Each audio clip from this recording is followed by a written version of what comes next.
Here are the weather conditions for the 88th Grey Cup. The current temperature is 5 degrees. The winds are light from the west at 12 kilometers per hour and will die down with sundown. And the forecast, mainly sunny, mainly clear skies here in the Alberta West. We're ready for the kickoff of the 88th Grey Cup. And now the men who'll call today's game to the booth, Chris Cuthbert and Chris Walby. Thank you, Mark. They were the best two teams in '99, but Montreal and BC have waited an extra year for this chance at glory. There's Charlie Tapp, Coach of the Year last year, who has stressed to his team to relax today. And Steve Barato, head man, was the offensive coordinator for Baltimore in '95 when the Stallions won the Grey Cup. He says this is the squirreliest bunch he has ever coached. Terry Baker has it on the tee. Jimmy the Jet Cunningham and Chuck Levy. There's the Jet. Chuck Levy ran back a kickoff in the '98 NFC Championship game. The 2000 Grey Cup game is on at McMahon Stadium. Here's the Jet. Jimmy Cunningham out to the 36-yard line. That's where the BC Lions will start on offense for the first time in the 88th Grey Cup game, led by Damon Allen, the quarterback of the highest-rated offense in the CFL. Well, absolutely. Damon Allen flanked by Millington and Drummond in the backfield. These guys can get it done on the ground, through the air. The receiving crew, Oliver Jackson, Graham, and Donnie Blair at the wideout position. A big offensive line. Terrace, Payne, and Harden. Perez and Mantika at the tackle. First play from scrimmage. And they try to establish the ground game with the Diesel and a productive 9-yard carry for the top Canadian in the CFL. Well, really interesting because that was his yards per carry average, the one game he played against these guys, and these guys have their work cut out for him. Miller, Richards, Filion, and Birch, the defensive line. The linebacking crew, all Canadian, Wiltshire, Benoit, and Reed. And the secondary, Lester Smith in the middle, Miles Washington at the half, Sanchez and Irv Smith at the corner. You see our virtual first down marker, 2nd and 2 in Millington to the 49-yard line, and the BC Lions have an initial first down on their opening drive.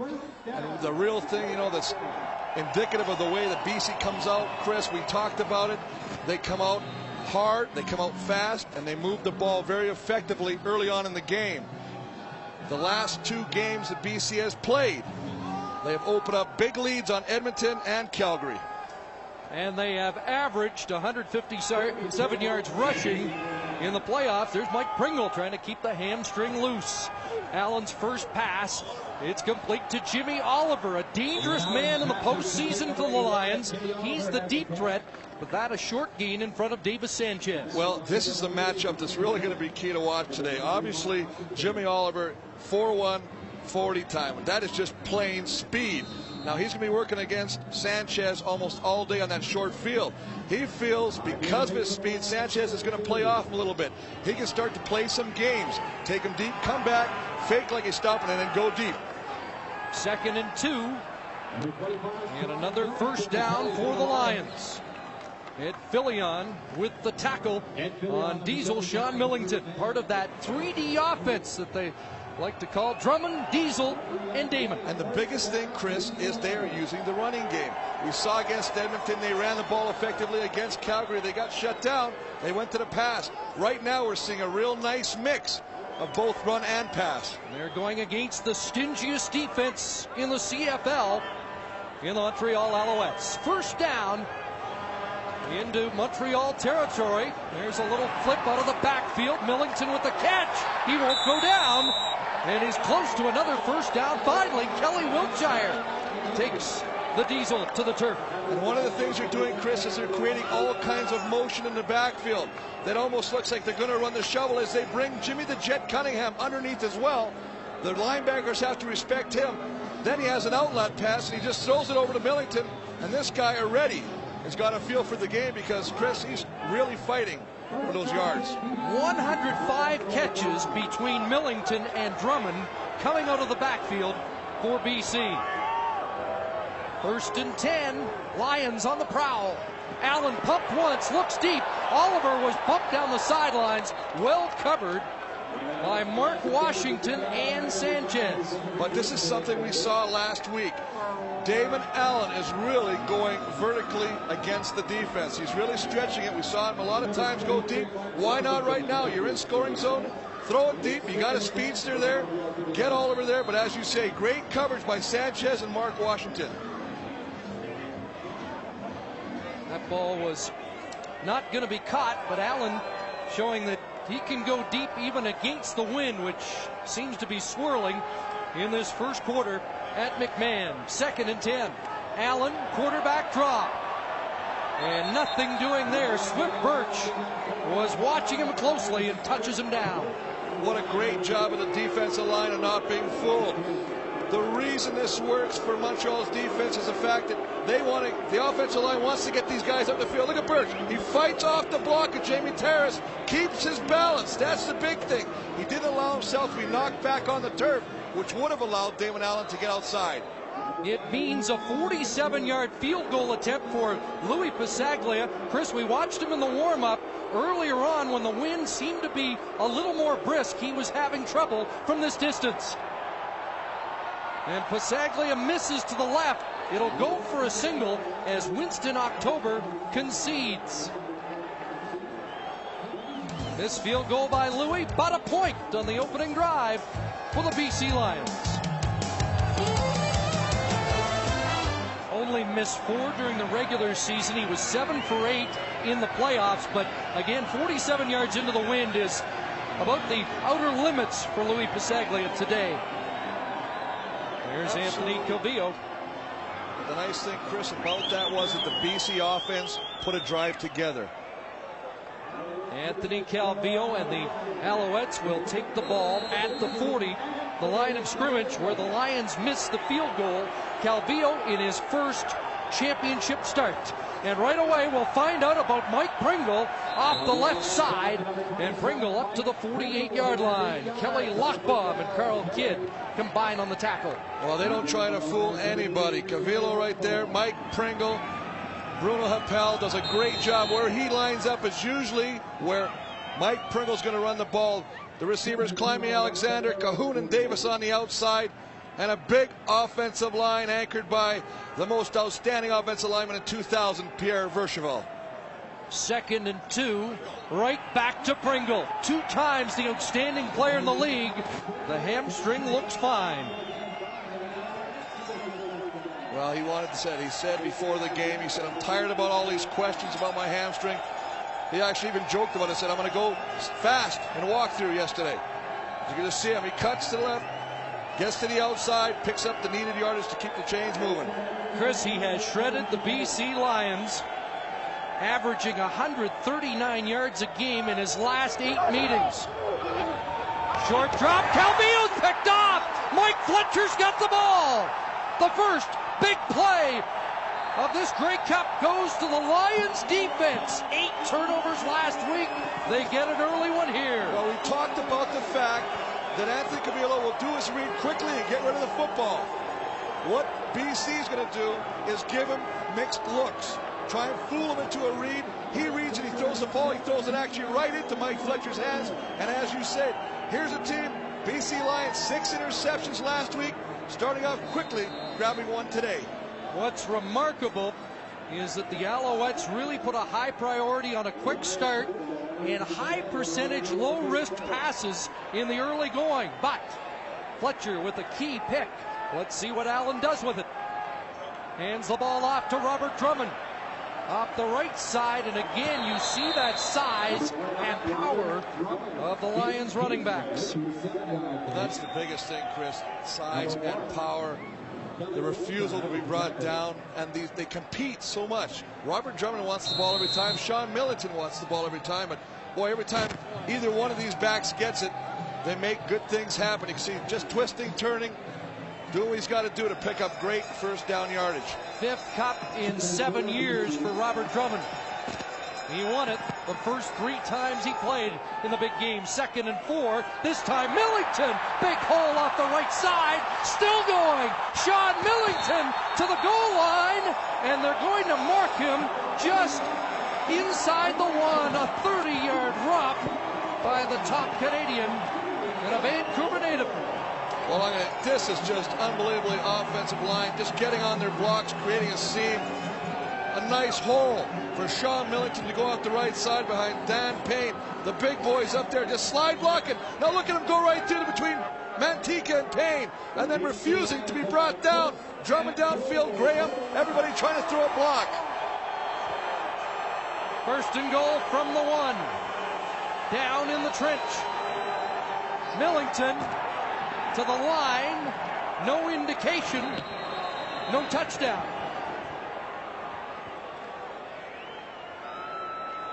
And Dave Ewell signals second down. That's always interesting because the referee is looking right at the pile, and it's almost like when it becomes a big rugby scrum, you expect him to blow the whistle, but you can see right there. Just keeping him from getting that ball across the goal line. Nice job of hanging on and getting some support from your teammates. This is where the Alouettes would love to have Steve Charbonneau. This time they'll push it across. And again, no indication. Now, touchdown.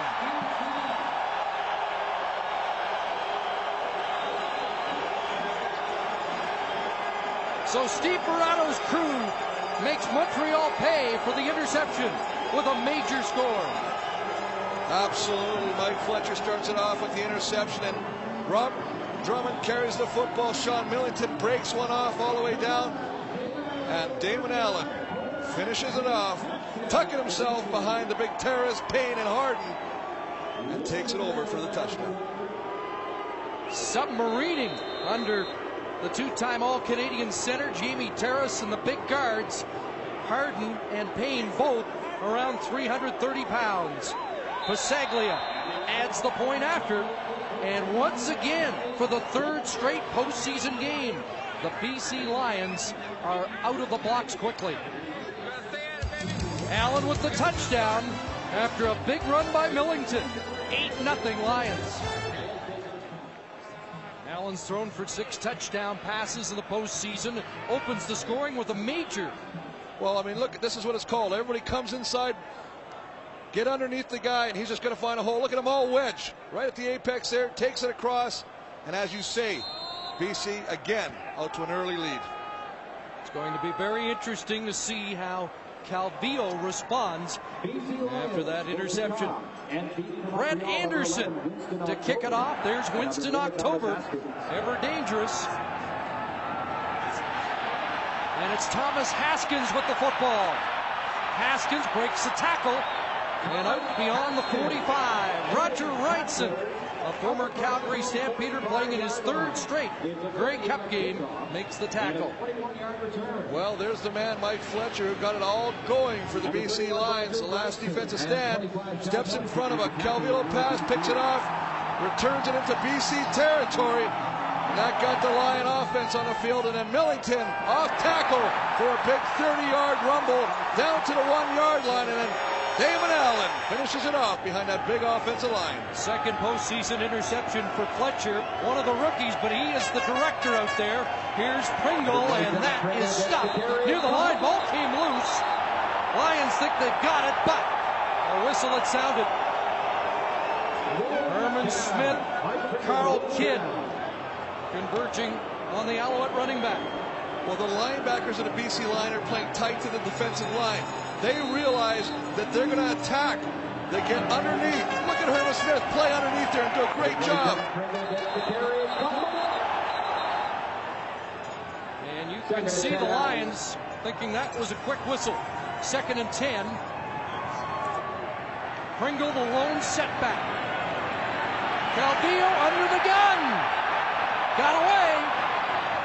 Complete to Pringle, who is nailed shy of midfield. There is a flag down. Pringle short of the first down on the hit by Bo Lewis. And there is a flag down. I'll give Calvillo credit. Roughing the passer, BC 23.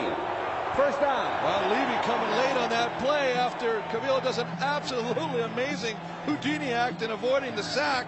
Gets to the outside, throws it high to Pringle, makes a great catch. They came up short, but with the penalty, the roughing the passer penalty. Noah Cantor just failed to collar Anthony Calvillo. And it's the corner, Chuck Levy, coming up. And that is a costly 15-yard penalty. Calvillo looked a little like Damon Allen on that last play. And here's Pringle. Across the 30, Mike Pringle stopped by Levy. And that's why penalties will kill you, Chris. They were in a punting situation. They were going to have to give up the football. Levy comes in, takes an unnecessary roughing the passer penalty, gives Montreal life not only with the football but in their end of the field. And now Pringle starts to unwind a little bit, picks up a nice first down running the ball. The Lions, the most penalized team in the league. Montreal, the least. First and 10, Calvillo back to work, looking into the end zone. Incomplete for his old college teammate, Kevin Alexander. It's incomplete. Alexander looked like he had a step on Bo Lewis and the safety Mike Crum. Just running a seam pattern, going down, taking it to the goal. As you say, it's right there, just out of the reach of Kevin Alexander. You wonder, Chris, if he was not looking at Mike Crum out of the corner of his eye. Crum, the kid out of Kelowna, who got a start once Sperato took over. 2nd and 10. Calvillo stands in, has a receiver over the middle. And it's Jock Climbing, finally in his first Grey Cup game, and that's a catch he's waited 11 years for. And that's a nice job of the offensive line picking up the blitzing linebackers and defensive line of the BC Lions. They're bringing people into the backfield. They get picked up. That allows AC to have some time to read the defense, allows him to deliver the football to Jack Climbing and pick up a nice first down. Ball at the Lions 15. First down, Pringle. To the 11, close to 4. Carl Kidd once again in on the stop. Well, Carl Kidd coming from that strong side linebacker position, but also Marvin Thomas, 98. He's going to come right in there and fight off the blocks. You can see them both coming in there, working into the running back. So 3 for Pringle. Call it 2nd and 7.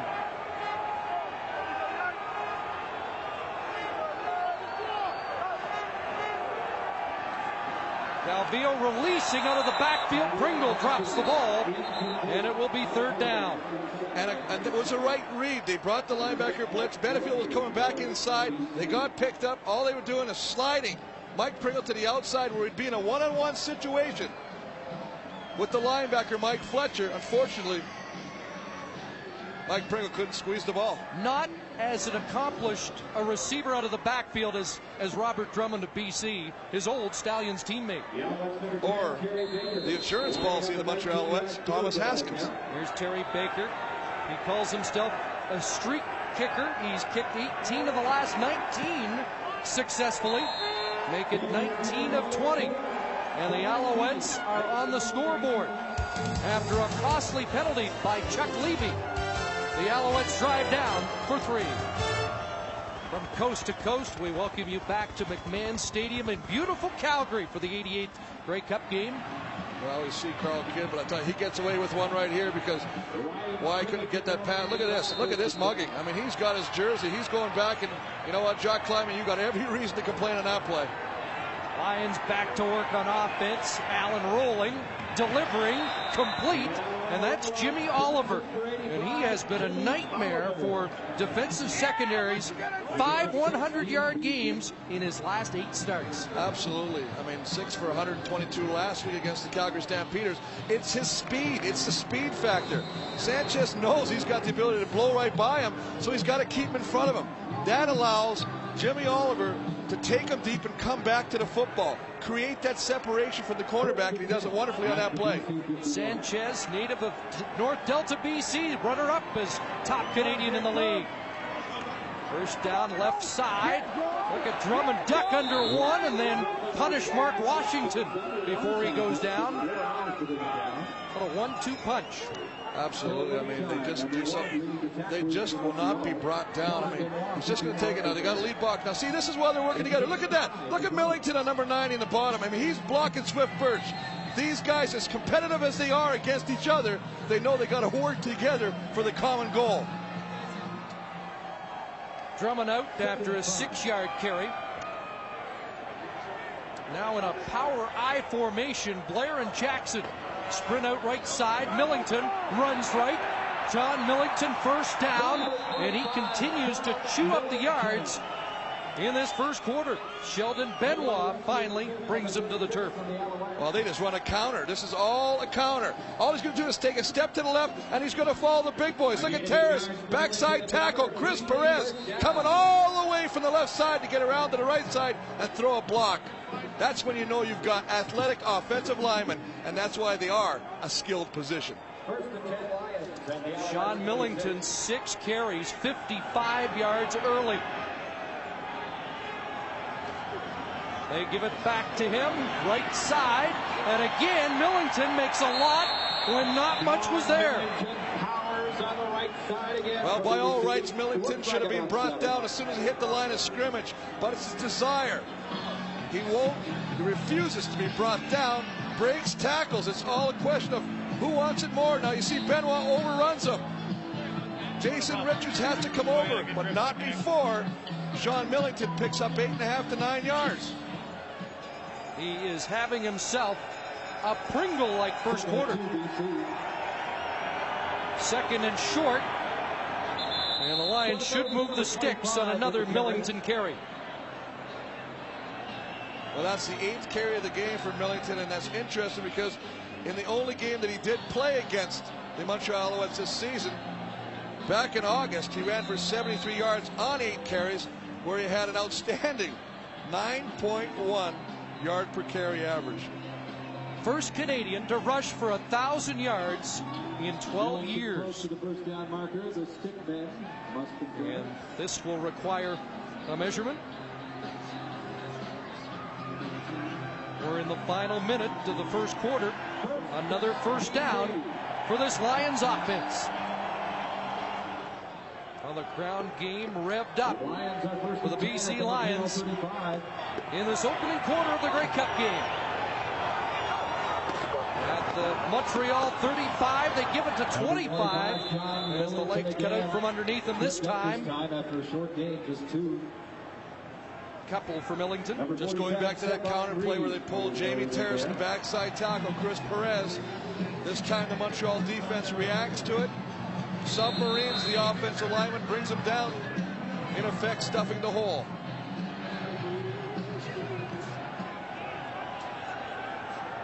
So it's 2nd and 8, and likely a passing situation for Allen. Lots of time to look deep, and overthrows the intended receiver, Jimmy the Jet Cunningham, who has touchdowns in each of the last 2 playoff games. The BC Lions 8. That's the final play of the opening quarter here in Calgary, with the West ahead by 5.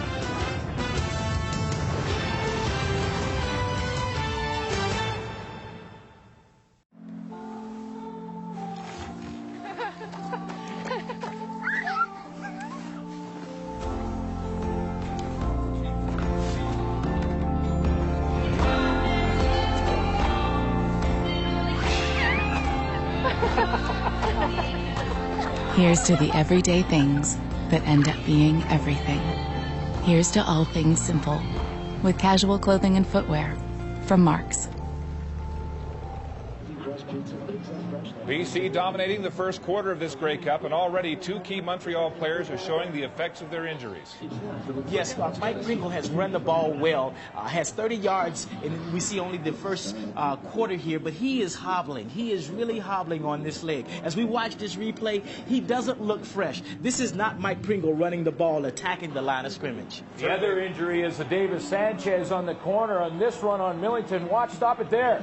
There is Sanchez right there. He's got to come up and make the tackle. Watch how he protects the left arm. Go ahead and roll it. He just throws the right shoulder in there. That's not a good enough technique to tackle a guy like Sean Millington. He's protecting his right hand and has missed a couple tackles. Louis from 40 yards out with the wind at his back misses another That's Winston October putting a knee down in the end zone. So points in the first 3 possessions for the Lions, but a pair of misses for Louis. Well, a pair of misses, and one thing that we saw up here, and I mean, we can see a lot of things, but as we see the snap coming, Nussmeier trying to hold it, gets it down, but you wonder sometimes when you hesitate, because it's such a timing thing with that kicker, he doesn't want to hesitate before he hits the ball. The holder's trying to sit it, spin it, put the laces toward the goalpost.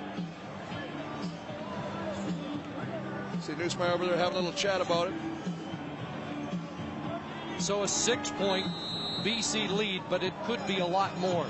Well, one thing, Chris, on the last Damon Allen pass, he threw it. We thought he overthrew it. He missed. Alfred Jackson wide open in the left corner. Alouettes will start at their 35. Calvillo, short drop, look one way and then to the other side. That's Jock Climbing, his second catch of the game. Hauled down by Kelly Lockbaum, the middle linebacker. Well, again, just great protection, allowing Anthony Calvillo to read the football field to find out where he wants to go. Jock Climbing just comes over the middle, underneath Kelly Lockbaum, who now is in a trail position. He's got to make up the ground, but not before Jock Climbing picks up a first down. There's Lockbaum from Abbotsford, BC. Boy, he was excited about this start, especially a chance to play against Pringle. Let's see what he does here as Pringle takes the ball off the left side. Nailed as he crossed into BC territory. Again, ball comes loose, and the Lions feel they have it, but play whistled down. Well, it's the second time we've seen the ball squirt out of Pringle's hands. See him just coming to the left. And was it Lockbaum, who has forced 3 fumbles already in the postseason? But it's funny, we heard Coach Pinball, Dr. Pinball, talk about this, and it really does look like Mike Pringle's favoring that leg. He does not look fluid in his runs right now. He looks very much like he's favoring it. He tries to explode. Well, that expression may confirm exactly what Dr. Clemens said. He felt he could go all the way today, but he said, if it's not right, I'll be out. I don't want to cost my team, especially with Thomas Haskins. And really, Chris, how do you test it other than in the game? You really can't test it in practices. In those first days, you've got to rest it. Pringle got 7, and Thomas Haskins, who many regard as the best backup in the league. He calls himself the 6th man. There's an option, and Calvillo is smothered short of the first down. David Benefield, the veteran in that Lions defense. Well, I mean, you're going to run the option. I mean, the BC defense sees this all the time when it practices against its own offense. I mean, this is Damon Allen's bread and butter. It's almost like a little bit of the option shovel play, so they know how to defend it, and they do a good job of that. As a result, Terry Baker has to come on to do the punting. 3rd and 2, and Charlie Tapp won't be gambling early, especially without Mike Pringle in the backfield. Fletcher goes back, and Terry Baker, who was number 2 in punting this year behind Noel Prefontaine, is in. Averaged 47.5 yards in the Eastern Final. This against the wind, not a deep kick. And it will bounce out and be marked at the 19. 33-yard punt. And Pringle on the sidelines. You just said to me, this is a big early defensive stand for the Montreal Alouettes. Absolutely. I see the staff looking at Michael Pringle right there. Earlier we saw him getting more air in the helmet, so that's usually a sign that he will come back. Play whistled down immediately, like somebody false started on that Lions offensive line. Illegal procedure. BC 59. Still first down. Craig Hendrickson in. Does a little alternating. And yet last week we saw a thing with Chris Perez jumping off twice. It's just a matter of getting the cadence. He's right there. Just going to leave a little early. A little anxious to get in front of Ed Fillion. Hendrickson in his 10th year in the league, his first Grey Cup. He says, I'm tired of reading about Jock Climbing. I've waited a long time too. 1st and 15, and they got it out to Donnie Blair, the Calgary native, a star at the University of Calgary. Scored 4 touchdowns. Sinavanye Cup has his first catch of this Grey Cup as we join Scott Russell. Thanks very much, Chris. Well, they had a little bit of a conference and they're still continuing it. That is Dr. Scott Delaney, who is talking to Mike Pringle there. Dr. Eric Lenzner, the orthopedic surgeon, was also there on the sideline after the last series of plays. Mike Pringle was waving them off, saying it's fine, it's fine. And right now, the doctors are saying Pringle will stay in the ball game, that the leg's okay. Here's a quick hitter across the middle. Alfred Jackson has his first catch, and already we're getting a sign of the variety that Damon Allen has to choose from. Chris, 6 receivers with 500 yards plus receiving this year for BC. Absolutely, but what they're doing is they're moving around. They're not staying stationary. They're not lining up in a set formation where the defense can recognize it and say, okay, well, this is what we got. They're moving guys back and forth, and as a result, the receiver, as in this case Alfred Jackson, is on the run already, comes in from that slot back, gets a little slant pattern, and picks up good yardage. Alfred Jackson with touchdowns in 7 of his last 8 games. Damon Allen is already hooked up with 4 different receivers, 5 for 7 so far in this first half.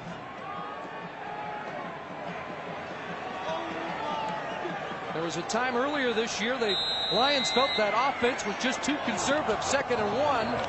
And Millington stretches across that first down line. Swift Birch with the tackle. And here's a gauge of BC success. We've seen them run wild early. Well, I think look at the weapons, using 6 different players, 500 receiving yards, you just mentioned that.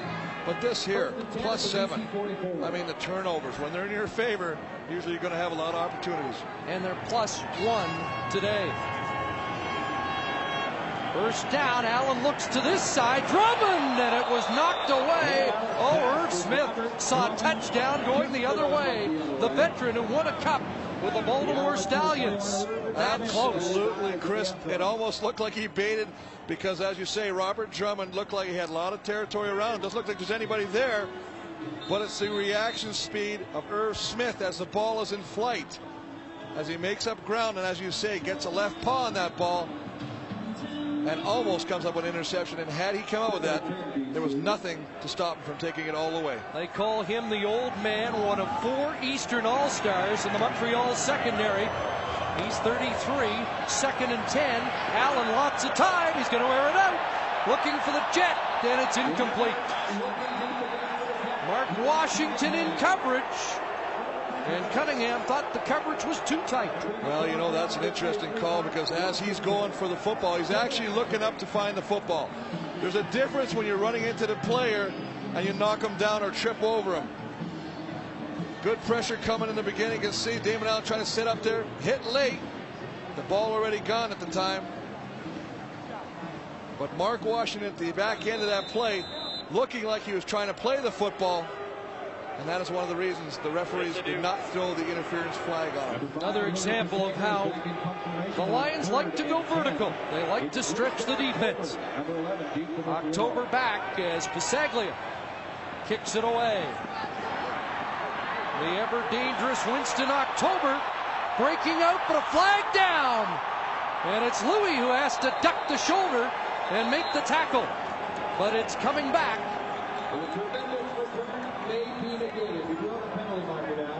And you saw October's reaction when he finally saw the flag.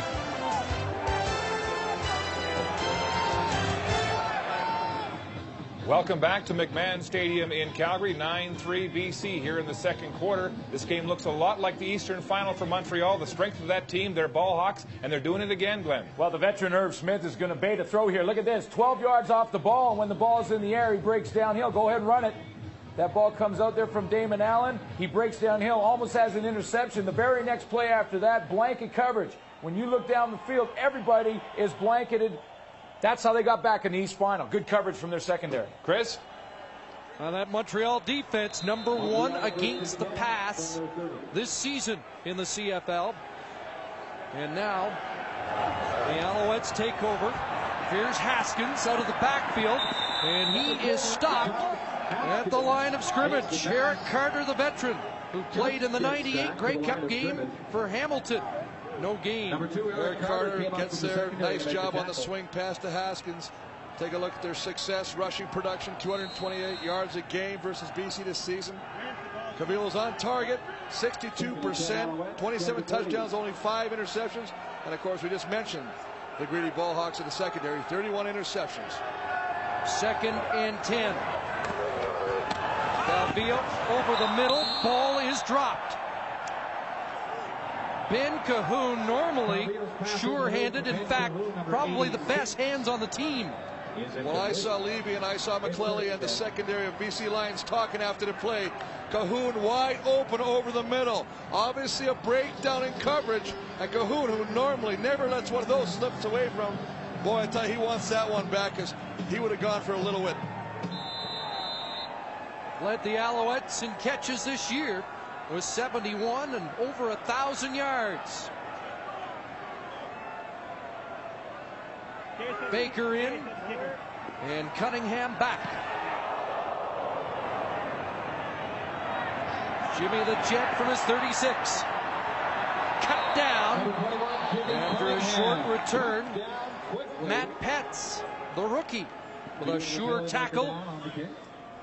Native of Windsor, Ontario, Petz does the job on special teams.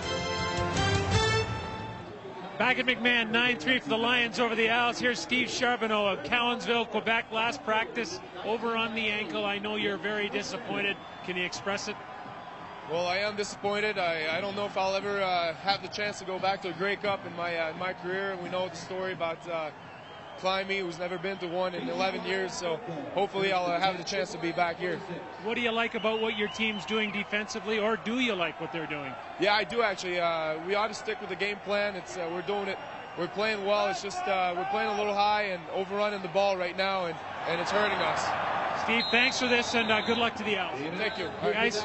Well, the Alouettes, no question, will miss Charbonneau, who Charlie Taft said might have been his most improved player this year, and for the first time, we see that shovel pass, Chris. Well, here it is, just a fake to Drummond. He's going to come back, slide underneath the coverage right there. Look at the bind. Look at the bind. There's Swift Birch. He's caught. He doesn't know. He's wrong no matter what he does. He goes after Drummond. Allen runs. He goes after Allen. He pitches it to Drummond. Nice job of execution. Shades of the 96 and 97 Eastern Finals when Doug Flutie and Robert Drummond worked over the Montreal defense with the shovel pass. Well, absolutely. And also the man in our booth down there was a recipient of many of those shovel passes. And of course, I'm talking about the pinball. Great to have pinball. The coach, Glenn Suter, on our team today from McMahon Stadium, the 88th Grey Cup. And 2nd and 1, or 2nd and less than 1, as you see on our virtual line. See what Allen does with it. He'll hand it off. John Millington will lower the shoulder and get a first down. A nice job of penetration by Ed Fillion. And we've seen him in the backfield a number of times today. But Millington refuses to be brought down by the first guy. He tries to shoelace him, can't bring him down, allows Millington to bounce it to the outside, picks up the first down. You know, the way BC is pounding the ball, they're going to miss Charbonneau even more because there's not much depth there. Just one extra D lineman for Montreal. Millington again. Well, you see Millington going to the right side, and again, Ed Fillion at the bottom of the pile, getting up there with the tackle. Doing a nice job of stringing it and picking it up. As you say, Millington loving it right now because he's touching the ball a lot. And all running backs will tell you they'll get stronger as the game goes on because it wears down the defense.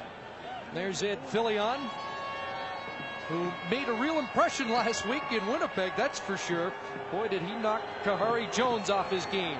2nd and 9. Allen rolling to the left side. There's Donnie Blair. It's another BC first down. And Chris, this is 5 possessions, and on each possession for the BC offense, they've generated at least 1 first down. You know what, and I'm going to go back to one play earlier when they ran the shovel pass. Now, what it does is it forces that defensive end to be a little wary of running up the field too early.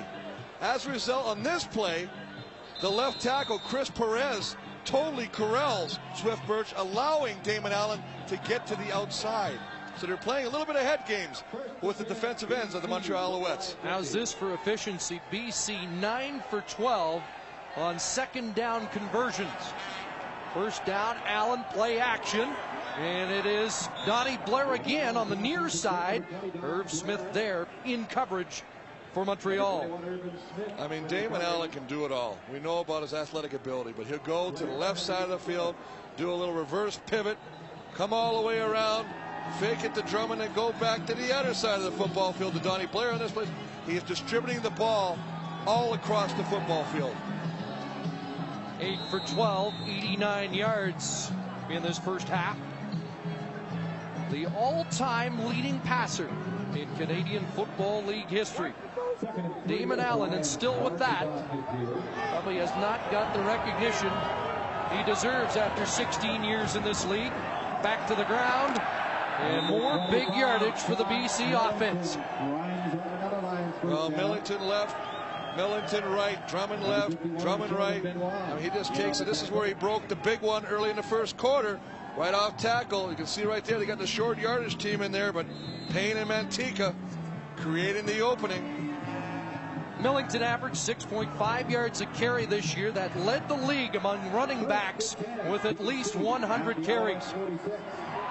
Now it's a first down at the Montreal 46. Allen back to pass. No one home, and he threw it away. Damon Allen's pass incomplete. Good pressure by the Montreal defensive line, getting there, forcing Damon to throw that football. Let's look at the time of possession here. Western semifinal, Lions 34, 10 minutes more than the opponents. West final 34-25. You know, we've also watched, and look at today, 15, almost double Montreal, but we've watched, and statistically, they picked it up by 5 minutes in the playoffs from what they averaged in the regular season, Chris. They have the ability to strike quickly, but they've been grinding it out so far in this first half. 2nd and 10, Allen dumps it off. Here's Robert Drummond, and Robert Drummond goes for a run and crashes down to the 20. The safety, Lester Smith, finally brings him to the turf, but it's 25 yards for Drummond. You know what?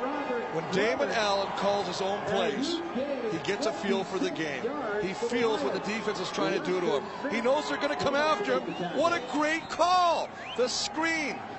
Let everybody in, slide him out, dump it over the middle, and let Drummond do the rest. He's a good friend of Joe Powpow's, who's also in on the offensive playlist. He said at the start of the year he'd see the playlist and say that's too conservative. Now he looks at it and says, wow, because he can go into the end zone. And Alfred Jackson covered that time by Sanchez. And Sanchez very lucky that he didn't call for screening the receiver. Remember, we talked earlier when Washington was looking back to the football and disrupted Jimmy the Jet Cunningham when he ran a deep route. Well, in this play, look at him. He's not looking at the ball at all. He is just putting his hand up there. Now, if I'm calling it, I'm thinking that's screening, and Montreal's very lucky that they're not getting a pass interference call in the end zone in that play. Sanchez, a great story. Used to watch the Lions work out through the chain link fence, and he idolized the DBs of the Lions. He loved their swagger. 2nd and 10, and Allen, quarterback draw, second time, and once again, it is stopped short. Stephen Reed, another BC boy from Kamloops, maybe the best Canadian linebacker in the league with the tackle. Well, situation again of the Montreal defense bending, but not breaking, forcing for the 3rd time Louis Pasaglia to come on and try a field goal, and he has missed the first 2. Great tackle by Reed on Allen. And now Louis. Tough start. That 47-yarder was maybe out of range. He knows he should have had the 39-yarder with a good spot. And now Louis on the board with 3. And the BC Lions have a 12-3 advantage with 3:50 to play in the first half of the 88th Grey Cup. And the biggest thing that they're doing, Chris, is they're keeping the ball out of the Montreal offense's hands. They're getting no rhythm. AC Calvillo can't do anything because he's got to watch it from the bench.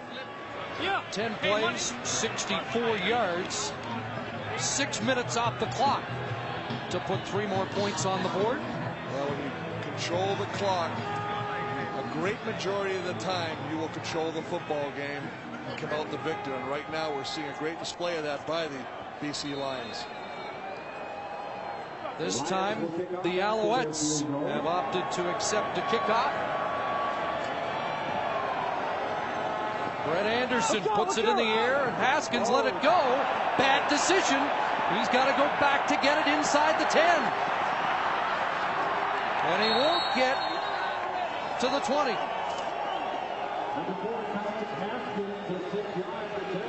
Well, he was just playing the football. The angle that it was kicked, he thought the ball would bounce out of bounds. He thought that he could draw the flag. But he got the BC bounce, and the ball stayed in. You see him going, he thinks it's going to go up, but it bounces back into the field of play. Now he realizes with the guys coming down to tackle him, he's got to take control of the football. He can't do what Calgary did last week and let that ball just bounce around on the kickoff, allowing the defending team to come down and recover. So this Alouette team anxious to get their hands on the ball, backed up inside their 20. Pringle, big hole. And Pringle out to the 29-yard line, a first down, and a little more breathing room for that Montreal offense. And that's one of the first times we've seen Pringle actually hit the hole.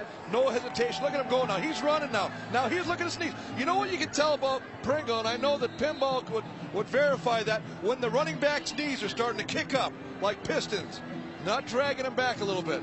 48 yards for Pringle, who normally gets the bulk of his yardage in the second half. First down, Alouettes. Calvillo to the air. Incomplete. Intended for Tyree Davis, and the ball jarred loose before Davis could get his clutches on it. That's rookie Kelly Snell in coverage.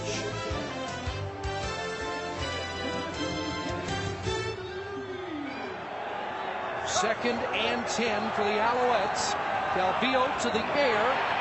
There's Kevin Alexander, and he's going to be stopped short of the first down. And Carl Kidd in the middle of it again, that active rookie linebacker.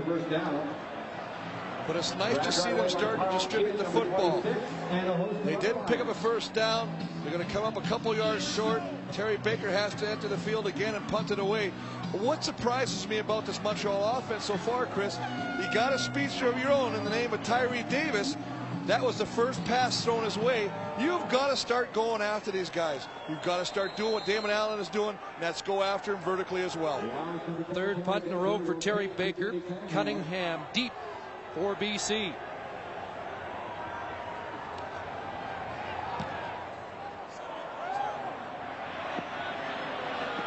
Cunningham couldn't field it on that far sideline.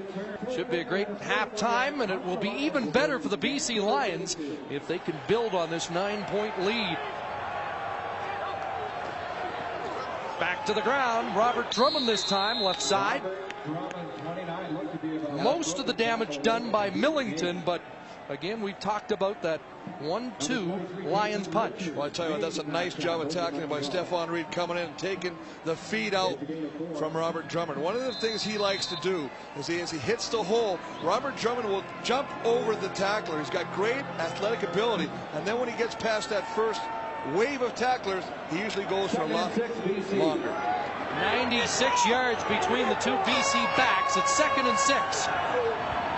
Allen to his right, throwing to Blair, who makes a good catch just beyond the first down stripe. Donnie Blair has been a valuable man in this Allen-led offense in the first half. And once again, we see Irv Smith, 21, playing off of Donnie Blair, almost anticipating Damon to go to the other side of the football field.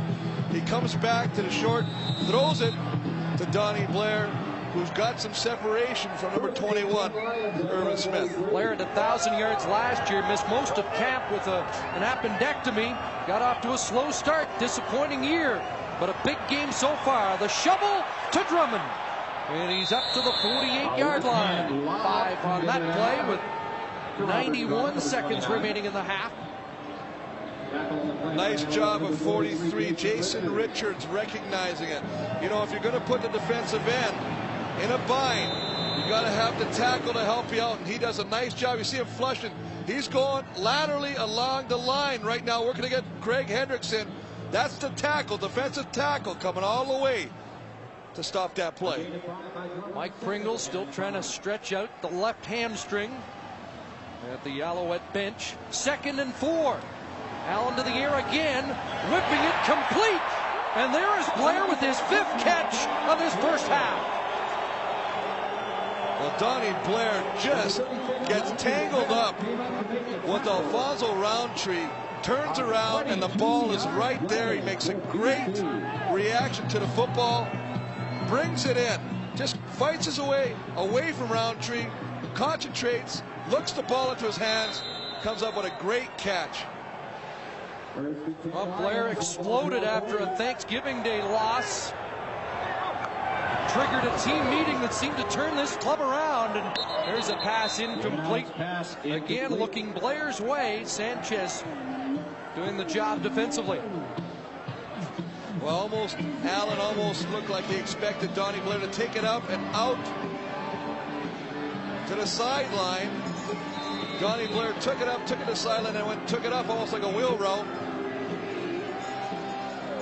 Brings up 2nd and 10 with 53 seconds to play in a first half dominated by a ball control offense from Damon Allen and the Lions. Lots of time. Throwing deep, Alfred Jackson, and it's just overthrown. You wonder if it sailed on Allen with this gusting wind at McMahon. Well, the ball took off, and from the defensive line standpoint, this is one of those times we saw Jason Richards hit, as we see the ball just sail over the outstretched hands of Alfred Jackson. But at the end of the play, the ball's gone, 1-2. Now, we saw the flag thrown earlier against BC's Chuck Levy, who resulted in a flag for unnecessary roughness. Jason Richards gets away with one in there. Another 47-yard attempt for Louis. This time wind at his back, and he'll miss it once again. 3rd miss of this opening half. And the ball up to the 19 from Winston October with markers down. Well, a lot of markers were thrown, Chris, out of that scrum. You see Winston October trying to wiggle his way free, and it's always tough to tell. A lot of the times it goes against the blocking team, but sometimes it's thrown there for the various tackling techniques. Major foul, face mask, BC 62. First down.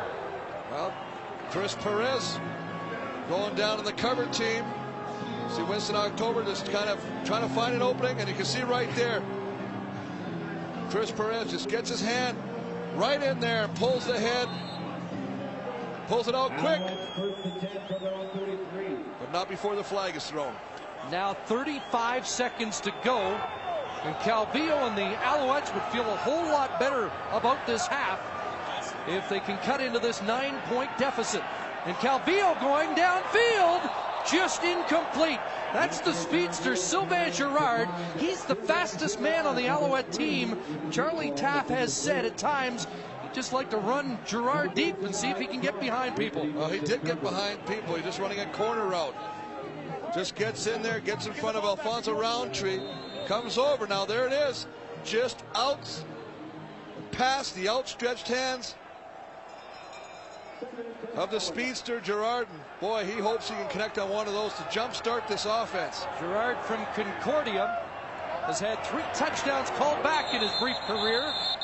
Play stop before Calvillo can deliver the football. Dave Buell's already gone further in this game than in his last Grey Cup start at McMahon. Remember, he came out of a game with a leg injury in the '93 Grey Cup game in Calgary. He's going to march Montreal back 5 yards. Illegal procedure, Montreal 66. Still second down. Neil Fort. And not the first half Charlie Tapp had envisioned. Last week, 85 yards total offense in the first half, and they are not into triple figures yet here today. 2nd and 10. And here is Haskins. Nice sure tackle by Derek Lewis. 23 seconds to go, and the Alouettes will have to punt one last time in this first half. You know, Chris, they didn't pick up the first down on that play, but it's a good play because what it does is it picks up yardage and allows them to punt the football from a better spot in the field than they would have had to kick it if they didn't run that play. Curious to see. The Lions might use a timeout here. Lions could have time for one play to get it into field goal range one more time here. They have 3 men back awaiting the punt from Terry Baker. Levy, Cunningham, and Fletcher await the punt.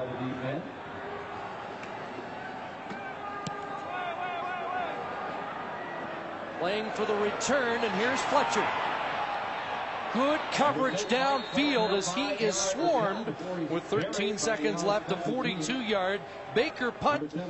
Tim Fleiser, one of the men flying downfield, 5 yards on the return. So you do you take a free shot with 13 seconds to play, or do you sit on a 9-point lead and make sure you don't make a mistake? I think you do what you've been doing all along.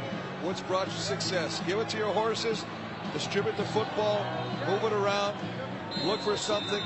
Don't do anything that you haven't been having to do because, hey, it's working right now. And as the old saying says, you know, if it ain't broke, don't fix it. He's thrown 5 deep, and he's 0 for 5. And really, that's the only negative you could find on this BC offense.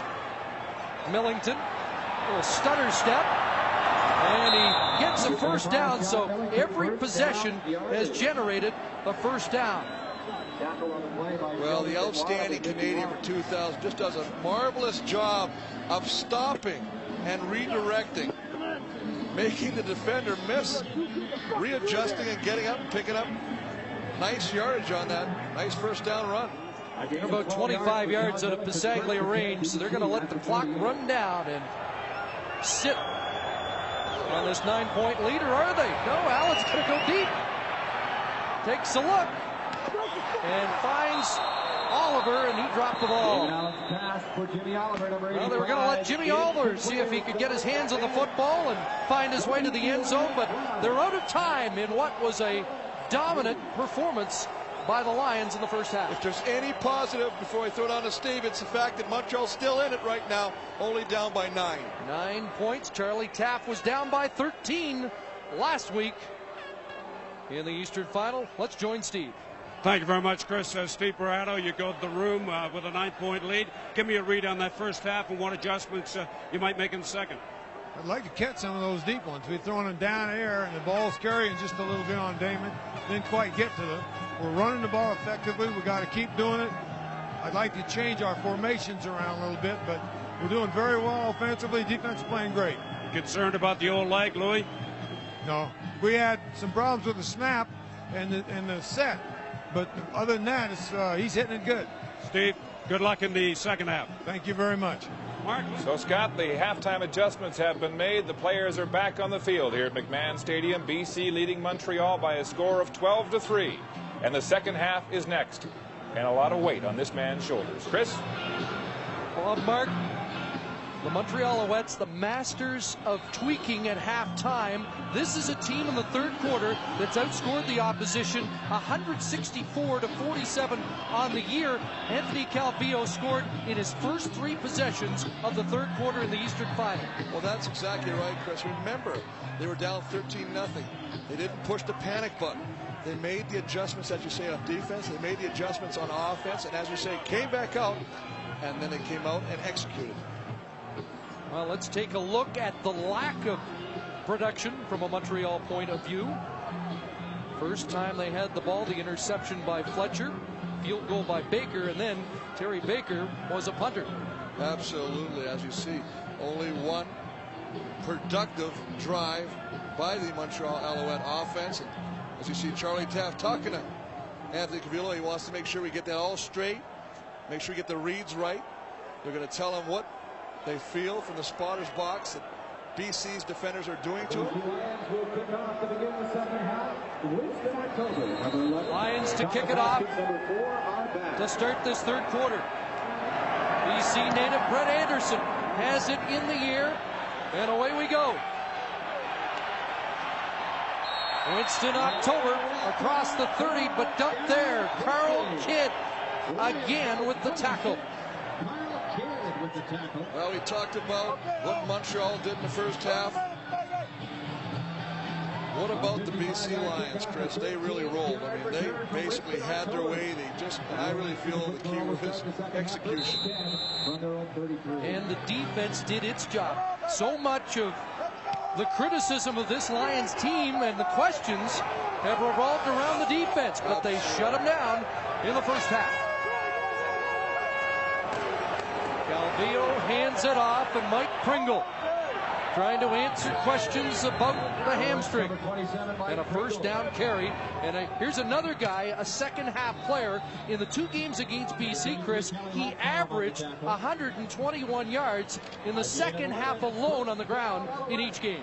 Well, you can see right there, they're just going to come right at him. This is the whole philosophy in the beginning of the game, was to play smash mouth football. Put a man on a man. Let Mike Pringle do the rest. We know about his temper. Mike Pringle is a man who frustrates easy and early. He needs to carry the football often to feel he's in the game. If they start not giving it to him, he gets very angry. And we saw evidence of that last week in the Eastern Final. First down for the Alouettes. Back to the man, and Pringle with another gaping hole and a first down to midfield. Finally, the safety, Mike Crum, makes the stop. And I tell you what, when you get Mike Pringle run the ball like this, Chris, your offensive line starts getting awakening. They start getting jacked up. Look at it, they're all coming off. Look at 59, Pierre Vercheval. 68, Brian Chu. Nice job of creating an opening, allowing Mike Pringle to run through. And after the play, you can see the offensive linemen jumping up and down. They're firing themselves up. That engine's getting revved. Back to 27. This time, much tougher running. Herman Smith at the bottom of the pile. But this is a smart move, Chris, because by running Mike Pringle, time and time again, you're pulling those linebackers up to the defensive ends now and the tackles. That's going to allow your mid-range passing game to open up, and that's something that we didn't see in the first half. Noah Cantor on the last stop. Mike Pringle in 95 in the Grey Cup game, 137 yards. And as he runs, so does the Alouettes. Absolutely, but I mean, he's the key, he's the weapon. It's almost a crime not to use him. You've got to make sure you get him in the game early and get him in the game often. But I really believe that he just predicates what else happens on this offense. We saw in the first half, Tyree Davis only 1 pass thrown his way. Ben Cahoon only 1 pass. You got to utilize this guy. John Climate, the leading receiver, only 2 catches. You want to win this football game, you got to start getting the ball out to these people. I think there were a few challenges issued to members of that offensive line and the offense in general. Absolutely, because it's a team, it's a family. They talk about how together they are as a unit. Well, it's gut check time. Well, they're fixing the chains. Scott mentioned Dr. Eric Lesnar earlier in the game, and he's been the team doctor for the Alouettes and the Montreal Canadiens for the past 15 years. And he says that Pringle has the most recuperative powers he's ever seen in an athlete. So that hamstring may be tender, but he's still a huge factor in the game. 2nd and 7 for the Alouettes, the opening drive of the second half in BC territory. Calvillo to the air, over the middle, and a completion. And once again, it's Jock Climbing, who has been Calvillo's favorite target today. Absolutely. And who's the man that has to come up and make the play? It's a safety, Mike Crump. And why does he have to do that? Because he runs an in route, because they've been running the ball with Mike Pringle. Now you got the linebackers up. Now you got an opening. You know, football is not a rocket science type sport sometimes, but boy, they make it tough. Alouettes on the march. Calvillo back to the air. He's going to look deep down the field. Jump ball, and Eric Carter pulls it down. Carter in front of Cahoon.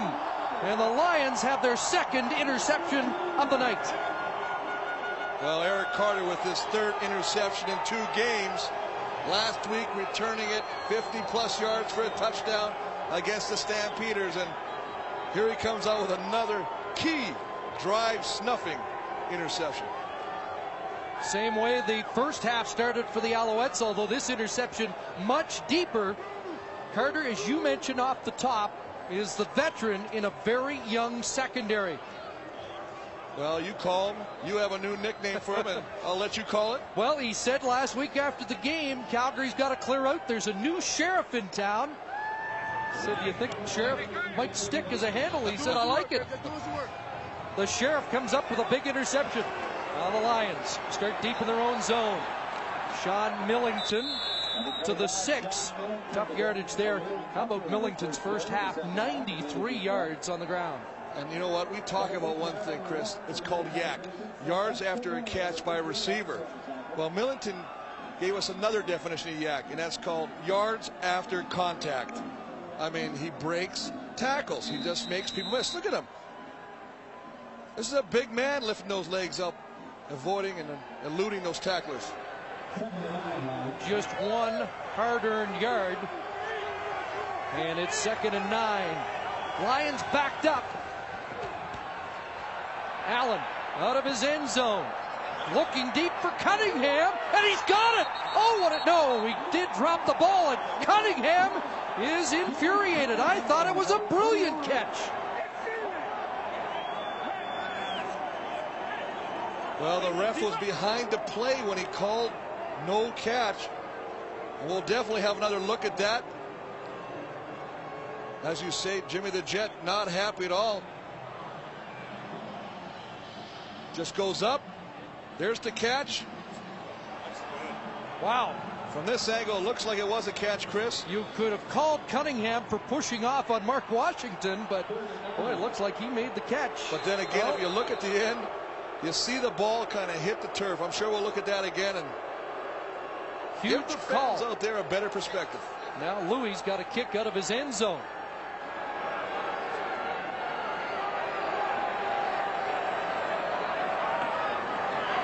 Here comes the rush. Pasaglia gets it away. And it's October from his 48. Well covered. There's a block. And it springs October to the BC 40. Andre Bolduc lowered the boom to give his mate a few extra yards. Jimmy Cunningham and I thought he had made a spectacular catch, but the official made the right call, Chris. Well, let's take a look as he comes down with the football. Freeze it right there. There's the ball. You can see it right there.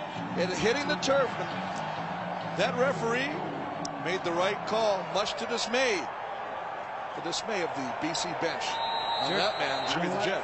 Turned out to be 45 yards of real estate, and it also cost the Lions a first down. And it allows Pringle to go back to work, but he runs in to the Herminator. Herman Smith. Now Herman Smith just beats his man, gets right into the backfield. He's working against Fort, and he just comes right off the block, sheds Fort, comes in there, wraps him up, beats the gap. 3 playoff sacks. He had 3 in last year's Western Final. He's a big play performer on defense. And it's 2nd and 10. Calvillo rolls, looks downfield, has a receiver open. It's Kevin Alexander. He beat Alfonso Browning out of a job in the starting lineup for the Grey Cup, but he has a big catch. Running a little corner route. Nice job of protection, picking it up. His old teammate at Utah State turns him around, takes it to the corner. Ball on the money, right in front of Central McClellan. Biggest play of the day, Chris, through the air for the Montreal Alouettes. 31 yards for the old college teammates. Calvillo to Alexander. Pitch, Pringle to the 5. Drilled out around the 3, and once again that ball's coming loose. And that's uncharacteristic of Pringle, with only 1 fumble this season. Absolutely, when you consider how many times he touches the football. See, just a nice job by the lead block by Happel on Benefield, allowing him to get to the outside. Boy, you got to work as a unit, but this drive, Chris, is really a confidence builder for this Montreal offense. And as you say, they do make good adjustments. 2nd and 2 from the 3. Pringle. And again the ball comes loose. The whistle had blown, and it appears Pringle is right at that first down marker. That's Cameron Legault.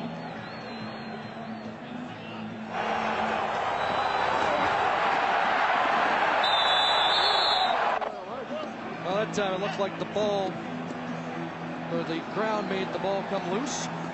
But as you say, Chris, that's the 4th time, right off the top of my head, that we've seen the ball come loose after contact on Mike Pringle. And you know what? You may get away with that for now, but eventually in a crucial situation, they may call it the other way. Well, we talked about their efficiency in the 3rd quarter. This is a team that seems to make all the right adjustments. At halftime, it's 3rd down and inches. And now they'll unpile and see if they're into the end zone. The Lions say no. I don't understand this, Chris, because the referees are standing there and they're waiting for the pile to, disembark before they make the call. He's standing on the goal line. You've got your eyes on the quarterback. You can see if he crosses the goal line. It's 1st down, but not a touchdown. Pierre Berchevaux, the top offensive lineman in the Canadian Football League, the last to unpile. Well, you wonder about the jitters. First championship game for Calvillo, even if he is a 7-year vet. And he seems a lot more comfortable here in the 2nd half. And remember, in the Canadian Football League, you may be an inch from the goal line, but you'll always bring it back to the 1. So they're going backwards a little bit, albeit with a 1st down. Got a whole new set of downs as they dig in. They fake to Pringle, a bootleg, and a flip into the end zone. Touchdown, Jock Climby.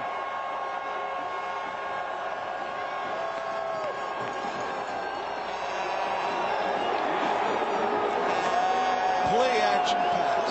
When Mike Pringle runs the ball effectively, everybody in the house, all the viewers out there in TV land, think that Mike Pringle is getting the football.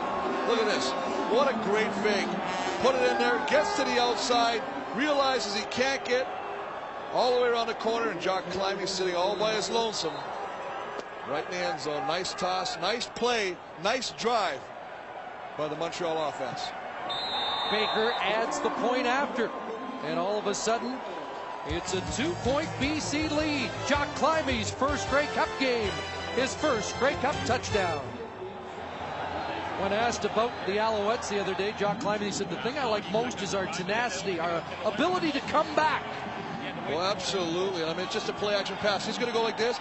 Cavillo's going to take it to the outside. And what's going to happen is you're going to see Climby come down and then just go into the end zone like he's going to block. He just swaggle. See him waving in there? Comes down. Obviously, great reaction. Teammates are all excited. They're back in the football game. Different game now. Jimmy Cunningham. Boy, if that catch had been ruled, it would have been a different start to the 3rd quarter. Instead, Climby and the Alouettes are right back in it. They had 6 first downs in the 1st half. They had 6 in the first 7 minutes of the 3rd quarter. Well, that's adjustments. That's being able to come out at halftime and do the things you got to do. But the big play, obviously, the big throw, Passing catch to Kevin Alexander, and of course the toss to Mike Pringle to take it down to the goal line. And once they got the first down, little play action pass. Camilo rolls to the right and finds Jock Climby for the touchdown. Now the Lions will try to answer back, and Allen, third time today, he's called the quarterback draw, weaving close to the 40. Hit hard as he approaches the first down marker. Like he was going to be a little slow to get up, but Allen's okay. Well, he likes to call this quarterback draw. I mean, it's a great play to keep the defense honest. Makes your rushers, the defensive linemen, the end of the tackle, stay at home a little more, not so anxious to get upfield. You know, Chris, he didn't do that much running during the regular season. He was only 4th among quarterbacks in the CFL, but 95 yards in the playoffs. Now second and short. And a first down for the Lions. So in each possession, but for the first of the second half, they've generated at least a first down. Well, absolutely. I mean, they really executed in that first half. Let's take a look and see what they've done. All through that first 30 minutes, we saw that touchdown. Louis missed a couple field goals. They punted a couple times, but they got points. Touchdown, field goal. But they had opportunities. There was 2 missed field goals that were the longer type into the win for Louis Pasaglia. So we're going to defend him a little bit on those. It was the third one that he really would like to get back. Absolutely. One bad spot, 147-yarder into a stiff breeze. Although the wind in the second half does not look like it's going to be much of a factor. Fresh set of downs for Allen at the 42. Right up the middle. Look at this hole. Robert Drummond. Are they going to catch him? Yes. A touchdown saving tackle by Mark Washington.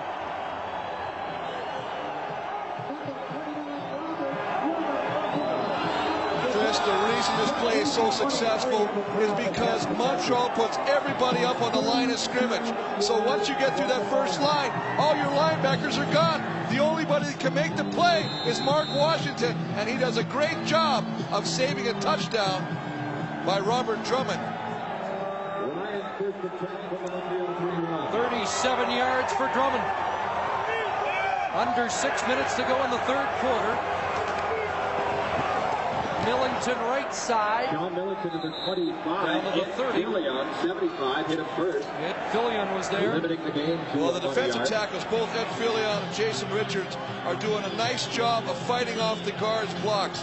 This play, Fillion working against Dan Payne, just making the play, riding it, taking it lateral, forcing Millington to take it wider, running east-west rather than north-south, and wraps him up after a short game. Fillion, a native of Essex, Ontario, missed 5 games in a row this year with a pinched nerve in his neck. He's been a pain in the neck for offenses in the postseason. Out of the backfield, Sean Graham. First catch, drops the ball. Does he get it back? No, it doesn't look like it. I think Kelly Wiltshire's got it for Montreal. Well, a big turnover. Sean Graham had a first down. They were deep in Montreal territory, and he put it on the carpet. So things starting to go Montreal's way in this third quarter. 2 of Pinball's old teammates from the '97 Toronto Grey Cup winning team, Lester Smith, who knocked it loose, and Kelly Wiltshire, who landed on the ball, coming up with the turnover for the Alouettes. Well, that man, Sean Graham, getting his first catch, and all he's going to do is run an underneath route, right underneath the linebacker. He's going to come right across the middle. Damon Allen sees him, puts the ball in his hands. All he's got to do is secure the football. Secure the football. Don't carry it out there like a loaf of bread. First turnover for the Lions. Just their 3rd in the postseason. Pringle turns it upfield across the 25. An 8-yard run. Close to 8. Lester Smith won 3 Grey Cups. Just a nice job of Lester Smith getting that left hand in there, knocking that ball out. And as you see the ball coming around, Kelly Wiltshire, number 1, comes up with the recovery. Well, a team that has not made many mistakes in the postseason. And Barato's expression says it all. Second and a couple. Pringle again, following Bruno Heppel, and a huge hole. They love to go off the left side with number 27. Well, absolutely, they really do. They favor the left side. He goes behind big Uzuma Okeke, Pierre Vercheval, but Bruno Heppel, who had some big shoes to fill, and Michael Soles, just does an outstanding job of being the lead blocker. This is what it is. Look at him at the top, 33. Look at him seal that. He's the reason Mike Pringle gets to the outside. Here's Calvillo, the roll, and the throw intended for Jock Climbing. Off an outstretched hand, incomplete. Bringing up 2nd and 10. Just running a little short out, as you say. The ball just past the outstretched hands of Jock Climbing. You can see that Calvillo seems to be finding a little bit of a rhythm back there now, moving around a little bit, not staying so stationary when he delivers the football. Number 2 in the league in pass rating efficiency, behind only the outstanding player in the league, Dave Dickinson of the Stampeders. 2nd and 10, and the ball not snapped when Calvillo wanted it. Well, Calvillo fooled his own teammates with the cadence there. Illegal procedure. Montreal 13. Still 2nd down. As you say, Chris, Anthony Calvillo wanted the ball. He didn't get it from the center, Brian Shue. He's leaning back. He's expecting the football. And he realizes, oh, hold on, fellas. That one's dead. A 5-yard penalty, 2nd and 15. So it pushes it back 5. 2nd and 15 from the Montreal 31. Good protection for Calvillo. Looking down that left side to Thomas Haskins. Incomplete. It's one aspect of the Montreal offense that Charlie Tapp said still is a work in progress. He really would like to utilize Haskins more as a receiver. Well, one of the problems that happens is when you have a guy of his talent and you don't get to play him all the time, you don't really develop him fully. But I like what they're doing. See, BC's blitzing everybody. They're being picked up. That creates a lot of one-on-one situations. Calvillo is going to the guy, but he's not connecting with the throws. Terry Baker in. You saw the graphic. 8 block kicks this year. Great punt by Baker. Back to the 25-yard line. Cunningham. And finally driven back. 54-yard punt by Terry Baker, who was on the 89 Grey Cup winning team in Saskatchewan. 13 yards on the return. Well, you love to get kicks out of that guy like that. Boy, when you're in your own end and you can get a guy smashing the football like that. Chris, during the regular season, net punting, Montreal 9 yards better than BC. That's a lot of real estate on exchanges of punts. Over a course of a game, it really does add up. 38-yard line. BC goes to work. 2.5 minutes to play. 3rd quarter. 2-point lead Lions. Allen gunning it downfield behind the intended receiver, Jimmy Oliver. 2nd and 10 for Allen and the Lions. This time he's got a sprint out and he's brought down by Kelly Wiltshire. Number 1 makes a big play. He talked proudly about the fact he's a member of an all-Canadian linebacking corps, and he's made another big play here. Absolutely. In the first game these two teams met, that strong side linebacker, Kelly Wiltshire, and Tracy Gravely sacked Damon Allen twice. This is the first sack today on Damon Allen by a blitzing Sam linebacker, Kelly Wiltshire. He's also proud he's the only Canadian Sam or strong side linebacker in the Canadian Football League. First sack of the game brings Louis Pasaglia back into punt. Tracy Gravely penetrated, but a good punt by Pasaglia. This is October. And Winston October bounces off the first contact all the way up to the 40. Let's join Mark Lee. Chris, we're sensing a shift in momentum towards the Alouettes. One on the bad break that BC had, the Sean Graham fumble, but we're also wondering about the decision Louis Pasaglia made to punt out of his own end zone. Well, he was in his own end zone, and Steve Barato elected for him to punt the football. Had he given up a safety at that point, it's 2 points, but a whole bunch of field position. It turned into the Jock Climby touchdown, and then they got a bad break. That's right. BC Lions did what they had to do in terms of getting the football back down the field to try to answer that touchdown by Montreal, but then they get a bad break with the fumble. 2-point football game, Chris. And just about everything that has happened in the third quarter at McMahon Stadium is giving Montreal momentum. Well, you create your situations too. I mean, it's a bad break for BC fans on a fumble, but a good play by the Montreal defender, Lester Smith, creating the fumble. There was a clipping penalty on that last return by October, Andre Bolduc. So the ball back deep into Montreal territory, and Pringle with a lunge. Short yardage there in this 2-point game. 2nd and 7 for the Alouettes. There's Jim Sandusky, former BC Lion, Edmonton Eskimo. He helped prepare the Lions' footwear for the Western Semi in Edmonton. Calvillo under pressure. Noah Cantor does get him down.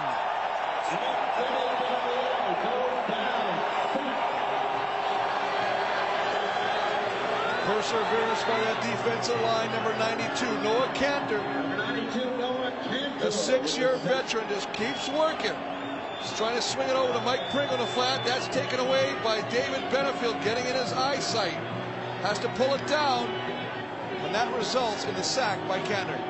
Big play by the St. Mary's grad, who had Calvillo slip out of his clutches once in the first half.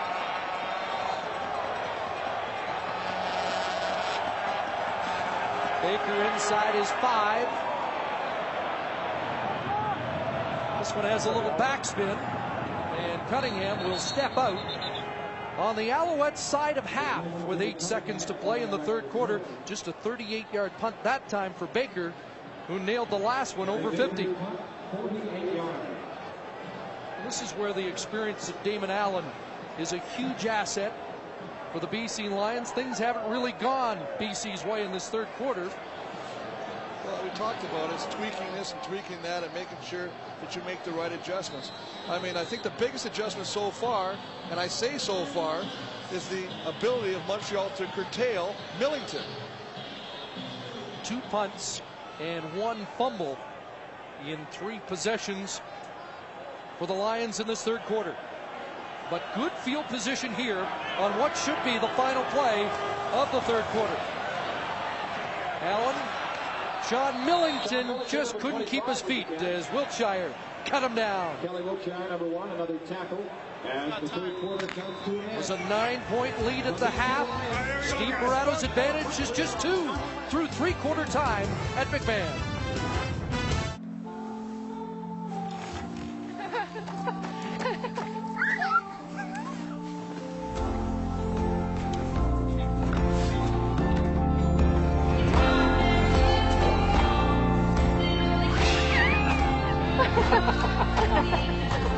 Here's to the everyday things that end up being everything. Here's to all things simple, with casual clothing and footwear from Marks. Glad you're with us for the 88th Grey Cup game from McMahon Stadium in Calgary. Should be a great fourth quarter. Right now, let's join Scott Russell. Right, Chris. Ex-Alouette Michael Souls won the Grey Cup in '93 as an Edmonton Eskimo, but he's a Montreal boy, and I'm wondering, do you wish you were in uniform now? Oh, certainly. I wish I was in uniform today. I don't know if I wish I was in uniform to play over the last 7 months, just with the build-up to get here, but certainly I'd love to be in the big game. What about your team? Do you sense it gaining a little bit of momentum? And if so, what are they doing right? Well, certainly I think they're running the ball pretty darn well. Obviously their passing game hasn't got on track, but I like the way Mike's running the ball, and hopefully they'll get to keep the ball a little bit in the fourth quarter and use up some time and kick a field goal to win it. Thanks, Michael. Good luck to you. Thanks, Scott. Guys. Michael Souls won that Grey Cup here at McMahon, much to the chagrin of Calgary fans. Alfred Jackson jarred out of bounds at the BC Lion bench as we assess the numbers through 45 minutes of football. Well, I think it's obvious. I mean, Montreal 6 first downs the first half. They picked up 7 in the third quarter alone. Pringle, 54 yards rushing the third quarter, brings them up to 98. Basically, they just got back into the football game. They made some things. Carrillo, 3 of 6, 45 yards. That's what you got to do. Last play, Allen just throws the flat pass out. Alfred Jackson knocked out of bounds. A yard short of a first down. And it's 3rd and 1 from the 44. Drummond, left side. Look out! Robert Drummond sprinting for the end zone. Touchdown!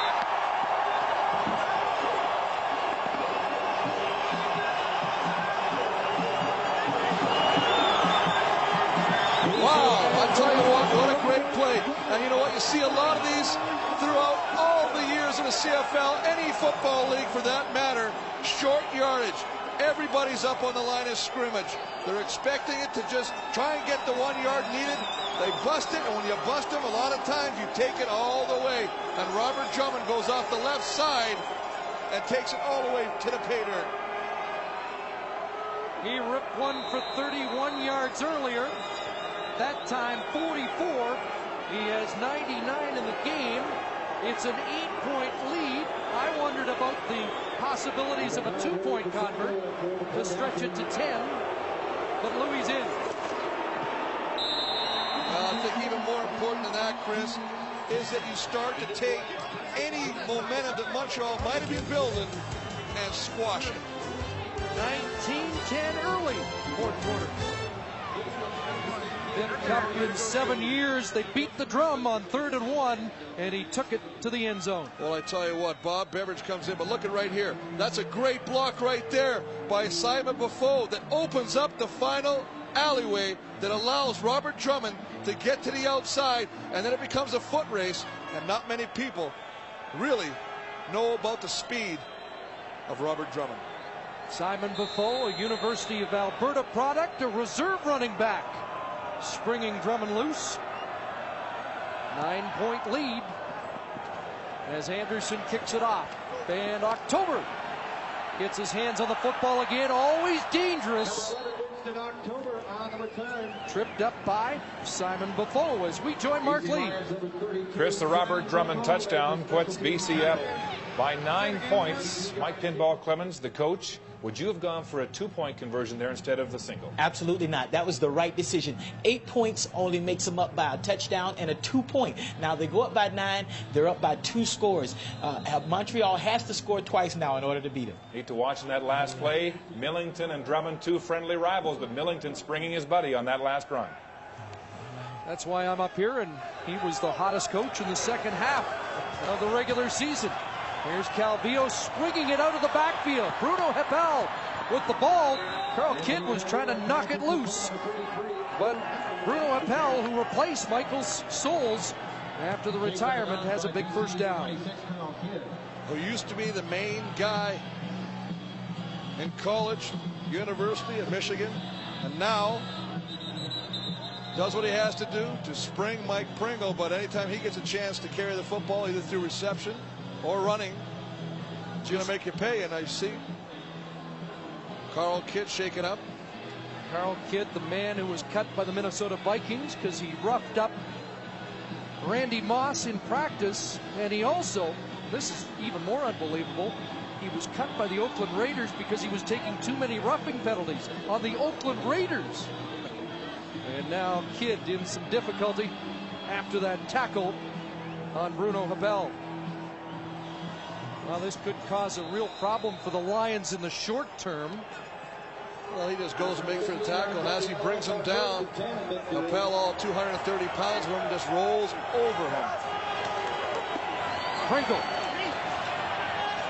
And Pringle carries the pile a couple of extra yards. The problem, I say, in the Kidd is a good cover linebacker, and they really don't have anybody else unless they bring up a reserve DB to fill the bill for Kidd, because Cogdell and Lockbaum are primarily run stoppers. Absolutely, but they bring David Cogdale into the football game. Now remember, he's been sitting on the sidelines watching, and he's cold. There's Cogdale. 7 for Pringle. It's 2nd and 3. Pringle again. Down to the 45-yard line. And that should move the sticks. First down stick at the 45-yard line. Looks like Kidd will be ready to play when he can return after the next play. Mike Pringle over 100 yards once again. Well, just takes the football, waits for the lead block. Appel gets it to him, and he just goes between the left tackle, OKK, and Bergevin as they measure for the first down. Looks like they're going to be inches short.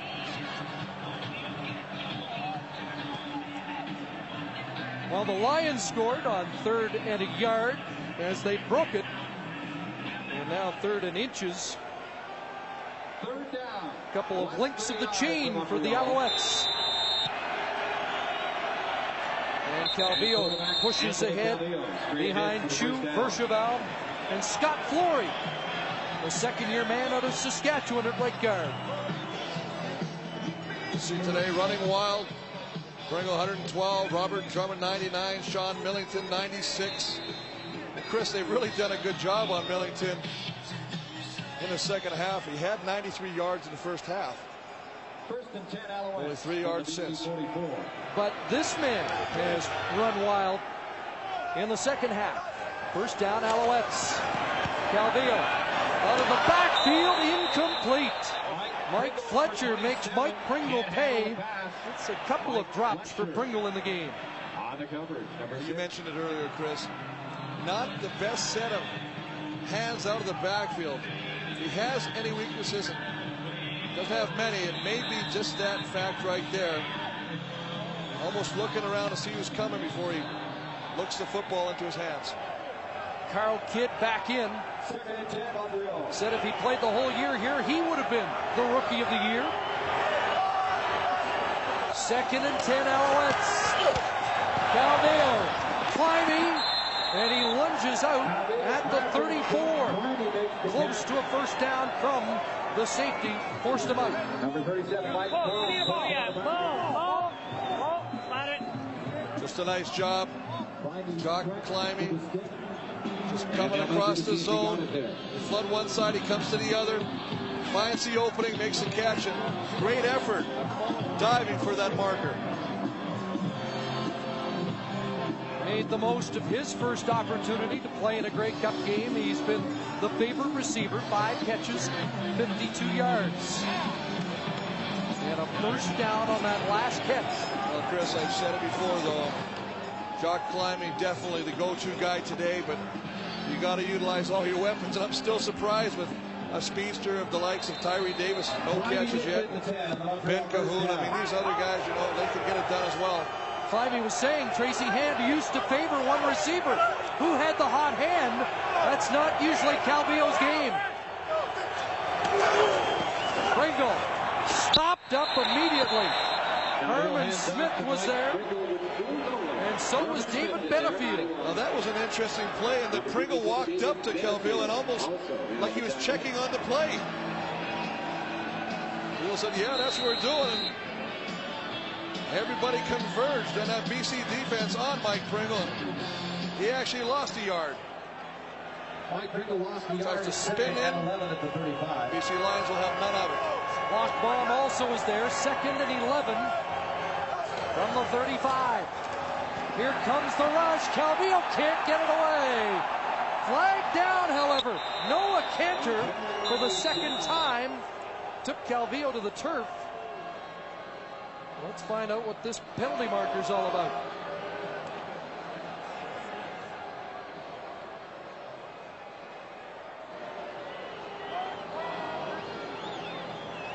There is no infraction on the play.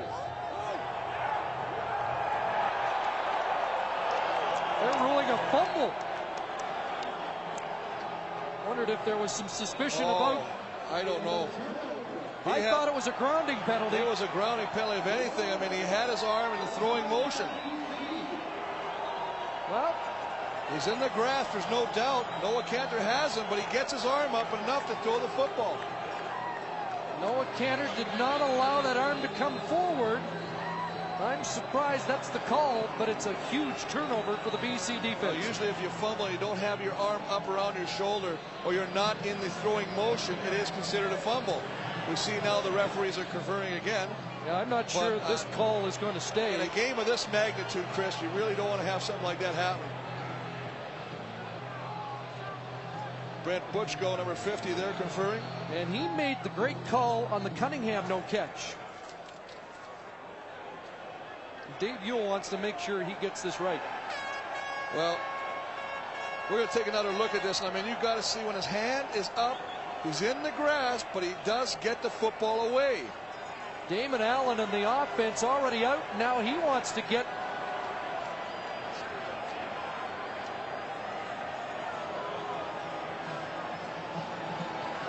See him on the right now. Noah Cantor just beats his man. Now he got him down. Now watch, see the arm come up.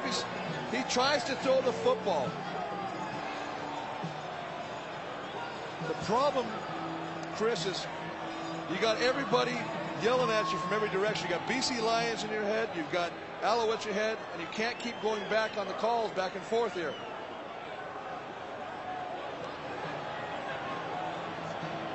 Well, it's rare to see something take this long. Unless you're talking about the U.S. election. That play was inadvertently ruled as a fumble. It was not a fumble. Intentional grounding. Montreal 13, second down. Well, it took a while, but they made the right call. Well, you know what? You know, I know there's a lot of people who are going to be angry about that, you know, especially if you're a BC fan, but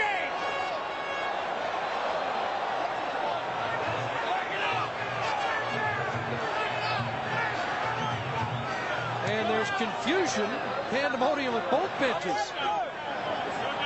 I think Charlie Taft thought it was a fumble, and that's why he was so upset. But it's Steve Barato that's got to.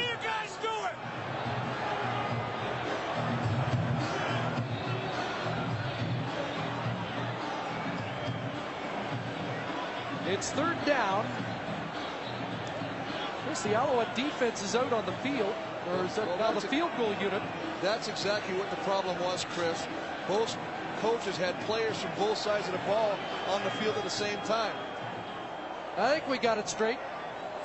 Boy, that explosion from Charlie Taft is as if it was ruled a fumble. He got the benefit of the doubt, but now Terry Baker is in to attempt a 51-yarder. I don't think Charlie thought it should have been an intentional grounding either. Baker, long kick, and Terry Baker makes it. What a kick by Baker. Terry Baker with a 51-yarder, his longest of the season. Previous was 50 yards. What a time to come up with a kick like that. It's a 6-point game after this controversial call. Less than a converted touchdown separates these two teams. Terry Baker's longest of the regular season, you mentioned 50, was against BC. He adds one to it with a huge field goal in the Grey Cup. Absolutely. What a time to come through with the kick of the season for that man, Terry Baker. Lions opt to take the ball at their own 35. Robert Drummond, who finished the last scoring march for BC, short yardage there. Well, nice job of Stephon Reed filling the hole, meeting Robert Drummond at the line of scrimmage, limiting his gain to 2 yards. This is a big defensive stand. You can see 47 fighting out the block, meeting him, wrapping him up. Taking the big machine, Robert Drummond down right at the legs. Robert Drummond over 100 yards now, 101 off 7 carries. 2nd and 8. Allen to throw. And there's Donnie Blair across midfield down to the Montreal 50, and what a night the Calgary natives having. Well, remember, Donnie Blair started the season at the slot back position. Wasn't productive, blasted the coaching staff, didn't like the offense. They moved him to this wide out position, and he's responded. He's doing things. He gets to run deeper in routes. Takes the cornerback up, comes back across the middle. Ball is on the money from Damon Allen. Great play, great catch, and they move the ball into Montreal territory. Lions up by 6 as Blair gets attention, and we take this break. Back at McMahon Stadium in Calgary, and some conjecture amongst our game day panel as to what exactly constitutes grounding the football called against Anthony Calvillo. Glenn, you got the rule book out. Well, first of all, Charlie Taff was upset that he didn't think the intentional grounding was really a rule. But in fact, if the quarterback tries to avoid a loss and throws it behind the line of scrimmage, even if he's getting hit, it is intentional grounding. But Anthony's arm was being held by the defender, Mike. I think it suggests that it's still grounding because it doesn't say otherwise in the rule book. So that play was called correctly. Here it is. We see it. As long as a forward pass behind the line of scrimmage is thrown to avoid a loss, it is intentional grounding. Gentlemen, close the book. And Terry Baker made the field goal anyway. I think the Lions' argument was, should it have been a fumble? Connie Blair's gone to the bench. It's 2nd and 10 after the incomplete shovel pass. And Allen rolls right, and he'll take off and turn it up and just evade what would have been quite a hit. Kelly Wiltshire had him lined up. Damon Allen has still got that speed of a 20-year-old. He just gets around the corner. He makes it look so effortlessly when he gets around. It's almost like he's got the sixth sense. He's got an attacker coming the backside. Sylvester Miller's there. Gets around the right side, avoiding the pressure. Picks up close to a first down. Looks like they're going to go for it, Mark. Blair cramping on the sidelines, getting attention from Bill Rochelle. It's 3rd and 1 for BC. Another 3rd and 1. They go back to the same play, and Drummond kicks it outside again. This time he'll step out, but a huge gain by Drummond, who has been unstoppable, and sprung again by Simon Buffon. The biggest thing they tell you on the outside, much like punt cover, you cannot get blocked inside. You got to stay as wide as the ball carrier. Look at him, he gets inside. Maybe a little bit of a hole, maybe not. But anyway, he's got to get up there to take away that outside bounce by Robert Drummond. I think Jock Climby saw that hold. Didn't see a flag. And now we start looking at the clock with 7:40 to go. Lions trying to pad their lead. Here's Millington. Sean Millington still going inside the 5. And the Diesel runs over people.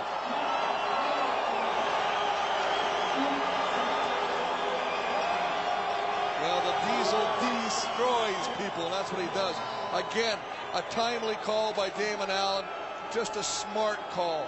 You know they're going to pin their ears back to Montreal defense and come after you. He sits back there, lofts the ball, gets the offensive line out in front of him, and then he puts it in this man's hands, and he just breaks tackles. Strong leg drive. A perseverance to get to the end zone. Finally brought down at the 3-yard line. 14-year vet, all-star center Jamie Terrace, a big block. Now Drummond down to the 1, close to the goal line.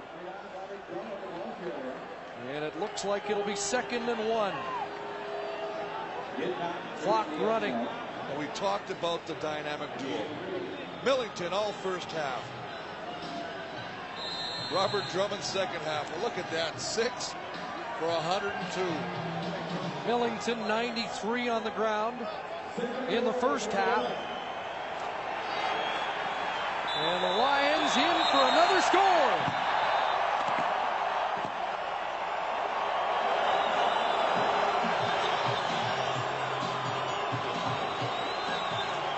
Well, we saw all facets of the 3D offense. The Diesel, Drummond, and then Damon to finish it. Absolutely. But Robert Drummond, on short yardage, has always had that uncanny ability, whether he was here, Toronto, Baltimore, of breaking the big one. Does a great job of always getting to the outside. Then, of course, Sean Millington. What a call by Damon Allen to throw the screen, and then he finishes it off himself with the quarterback keeper. Just right behind the big man, Jamie Terrace, the 14-year vet. Steve Barato. And now they're going to go for 2, as you see the indication from Steve Barato, to make a 12-point lead, 14 and 2 converted touchdowns if successful. This would be a terrible blow to the Alouettes. Jason Richards still down. Remember, Charbonneau hurt in the final practice. The only extra defensive lineman they have is Tim Fleiser, who's really undersized. He said they tried to keep his weight down so he could be key on special teams. And so Fleiser is going to be pressed into duty. Absolutely, but Chris, it's been the ability of both Millington in the first half and Drummond in the second half to bounce that football outside and take advantage of the smaller tacklers of the Montreal Alouettes. They have just exploited the outside. Third quarter belonged to Montreal. It looked like they had momentum, but then back-to-back touchdown drives. And now the Lions have a 12-point lead, and it appears they're going for 2 more. As you say, Chris, with Jason Richards, a 6'3", 290-pounder out of there. Whew. If you're a little closer face with the back, then they can bounce it. He can make a move on it. The guy can't use it. Okay?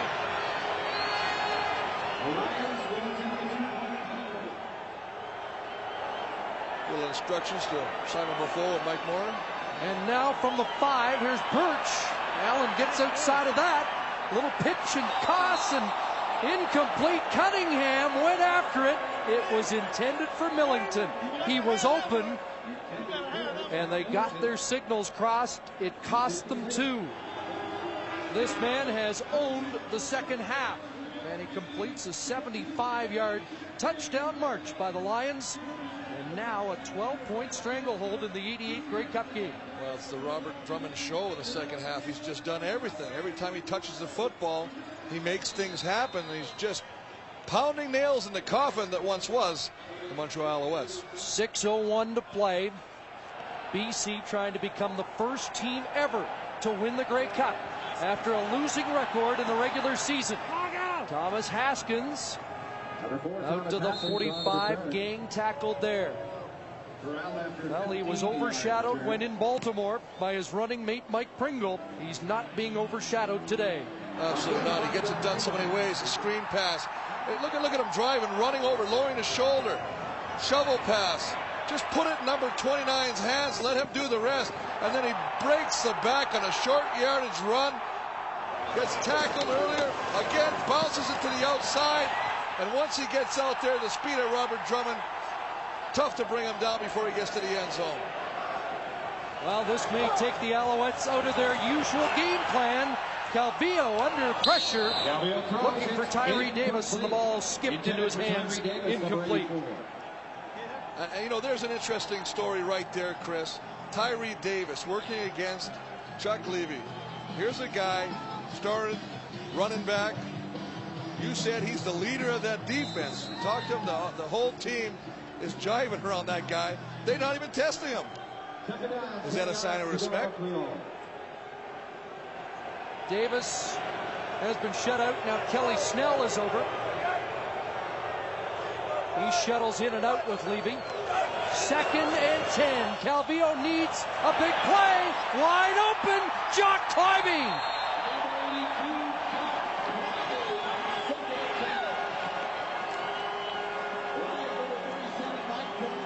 Jock climbing, just running the seam route all the way down. But again, BC blitzes, and when you're going to take a chance on blitzing, you might get burned. They pick it up. Calvillo does the rest, throws a beautiful pass down the seam to Mr. Reliable, Mr. Everything for this Montreal offense today, Chris, Jock Climbing. 46 yards on the play, 98 in the game for Climbing. You know, the Alouettes haven't had a 100-yard receiver since August. Now Calvillo, bootleg, takes off to the 5, and Anthony Calvillo driven out there. First down, safety Mike Crum. And again, they... What a great play action, though. He fools the entire BC defense. Little play action of Pringle. He gets to the outside. Now it becomes a foot race. Now, AC or Anthony Cavillo is not known for great speed. I think he stole that one out of Tracy Ham's playbook. Learned a lot under Ham. Well, I think if he had Tracy Ham's speed, he would have definitely been in the end zone. Seems to be some confusion once again. And see, I think the timeout. No, we're ready to go. First down, Montreal at the Lions 5. Pringle, not to be denied. Touchdown, and the Alouettes right back in it.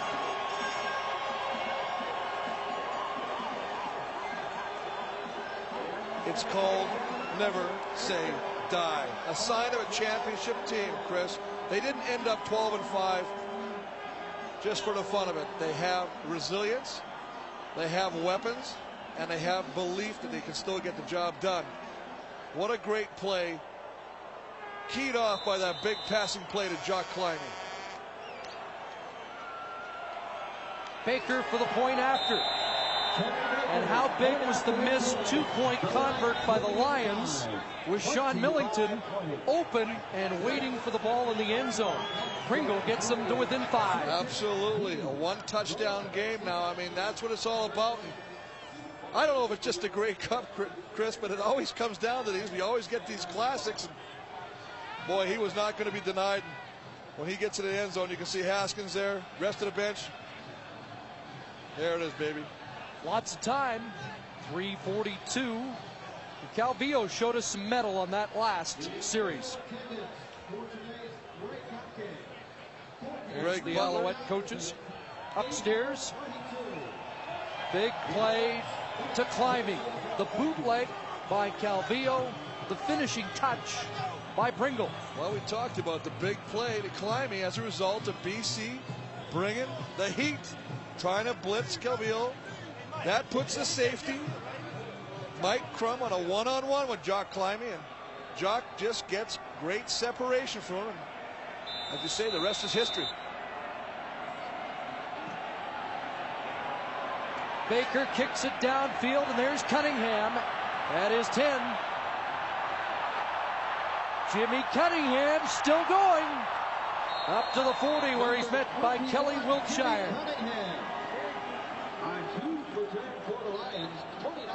Well, the Lions have had an answer most of the day. Brought down by Kelly Wiltshire and Sylvain Girard. Well, this is a big play. Jock Climbing beating it. One-on-one coverage by Mike Crum. And finished off by the dive to Mike Pringle. And as you say, Chris, that failed two-point conversion. You wonder if it will come back to haunt this BC offense. Ball back in Damon Allen's court. Mike Pringle going for a ride on the bench to keep the hamstring loose.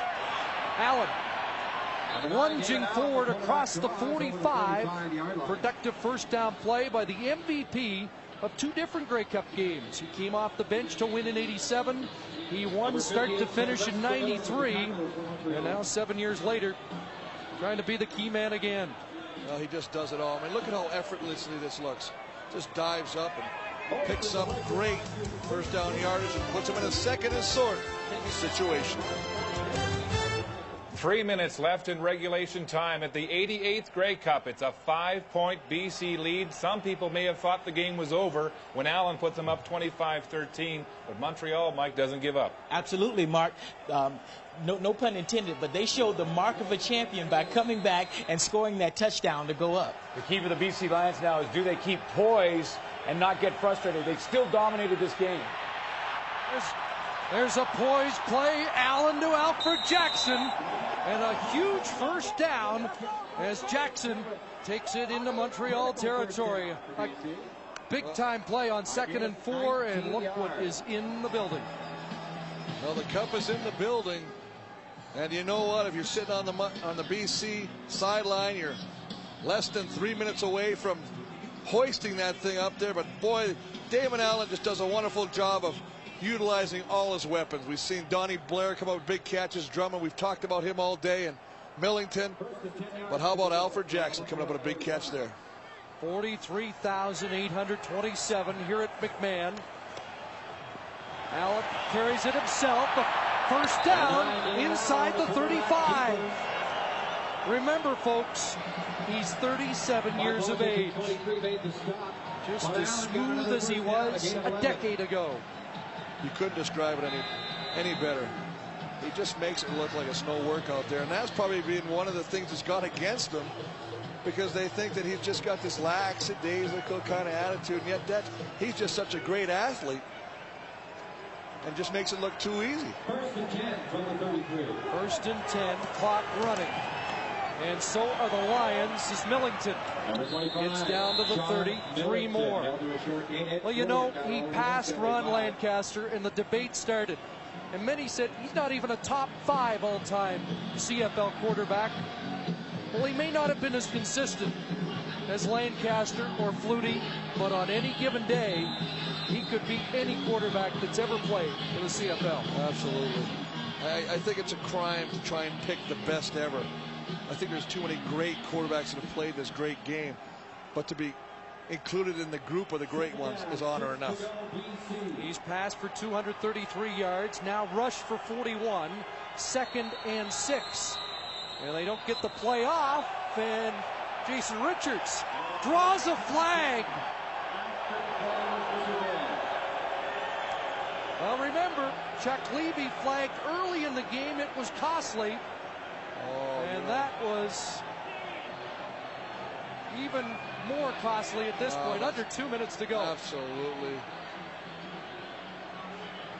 I mean, Damon Allen does what a punter does, and that's stay down, hoping to draw the flag. And Jason Richards pops him. Damon Allen stays down. And the flag is a late flag, but you know, you can't do that. The whistle goes. Time count violation. BC number 9. Major foul, necessary roughness. Montreal 43. First down. That's the biggest ramification of that call, Chris, is it gives BC a whole new set of downs to use. And as we say, the clock is your enemy if you're a Montreal Alouette. This is a team that does not take many penalties. And that was an awful one to take at this juncture of the game.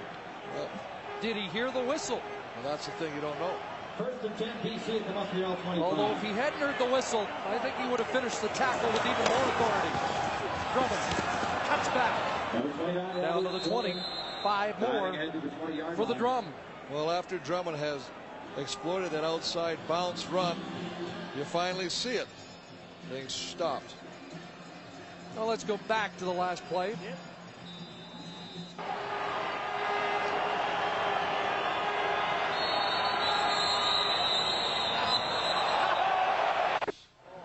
Well, I think there's no doubt that the whistles were blowing everywhere. 2nd and 5. Allen rolling left. I think the shovel was in his mind, and he will be stuffed at the 23, and that will bring up 3rd down. 89 seconds to go. Luis Pasaglia, the 25-year veteran, is going to come on for one last kick. Absolutely, Chris. And I mean, the importance of this kick, obviously, is it gives you an 8-point cushion or a 2-point touchdown for Montreal to tie the game. Been a rough game for Louis, but some tough chances. But we'll forget about the 3 misses if he caps his career with this. The man born in the same year as the franchise he has played with such great distinction for 25 years. Silver anniversary of his career. One last kick for the silverware.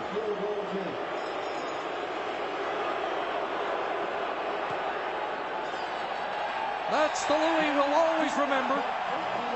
and it's an 8-point lead. And we're not done yet. Minute 25 left. And Montreal still within a touchdown and a 2-point convert. And this is why it's so interesting now. Now you're BC's defense. Do you come after Cavillo? The last time you did, he beat you on a deep pass to John Climby. Do you play safe and make him use the clock trying to get it down the field? Very much a game of chess, a game of strategy coming to play now. 85 seconds away from a Hollywood ending. Montreal scored a field goal and a touchdown their last 2 drives. You know, Montreal had the option, or has the option still, if they wanted to start with their offense, but with the explosiveness of Winston October, it looks like they might return it.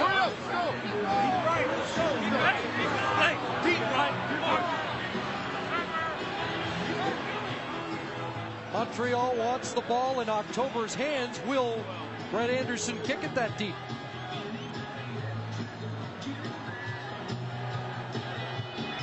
Well, it'll be interesting to see how Montreal lines up.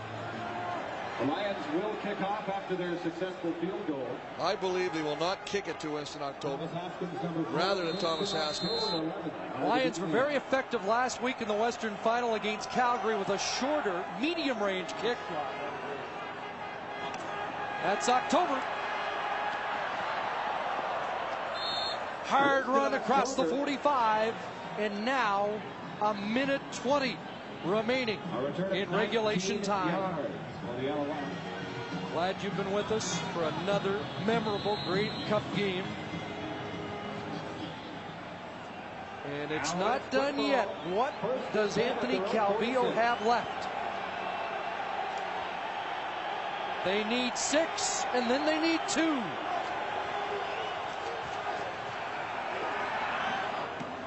And Ben Cahoon has the ball. Cahoon into Lion territory, a first down at the BC 52. And getting the first down stops the clock. But it looks like Cavillo's going to go with the hurry up the fire offense to eliminate BC, getting their defensive signal sent in. First catch of the game for Cahoon. The wideouts have been quiet. Now Calvillo in trouble, and down he goes. Carl Kidd in on the tackle. Chuck Levy there.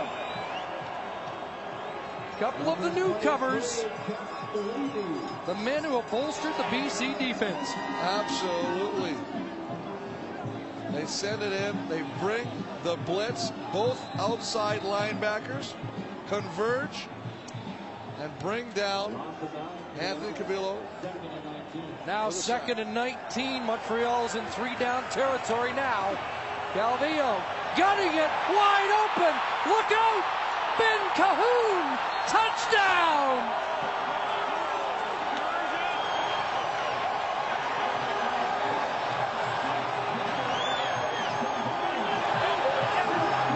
Can you believe it? 60 yards.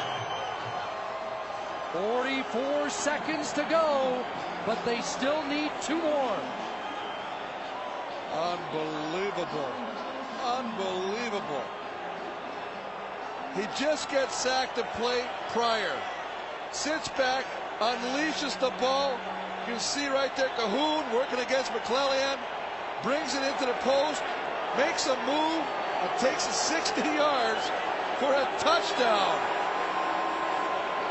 And now it comes down to this. Remember, the Lions missed on their 2-point attempt. Mike Pringle will not be a factor. Haskins is in. Here comes the blitz. Calvillo in the end zone. Incomplete. Haskins tripped up. They're looking for a flag. There is not one on the carpet. Chuck Levy, the man we talked about, the emotional leader, provides the coverage that may have locked up the 88th Grey Cup. What a play. trying to get Haskins. Little bump. Haskins loses his footing, goes down in the end zone. Let's take another look. Does Charlie Taff have a case? Did Levy tackle Thomas Haskins? He just gave him a shot, Chris, as he came into his territory, pushed him off, knocked him off balance. He lost his footing, and the ball sailed harmlessly in the end zone. Just checked with one of our spotters, Rob Crefo, who's run many routes in this league, and he thought it was okay. Want to thank Rob, Larry Mueller, our spotters, Carl Creighton and Dave Moyer crunching all the numbers. And now we look at a short kick and a last gasp with 44 seconds to go for Montreal.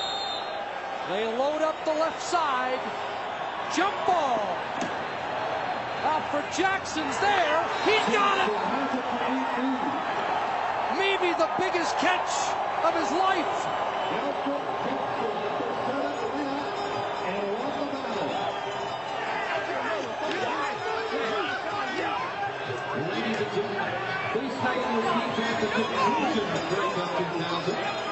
Action Jackson, the sure-handed wide receiver, didn't have to run a route to make this catch.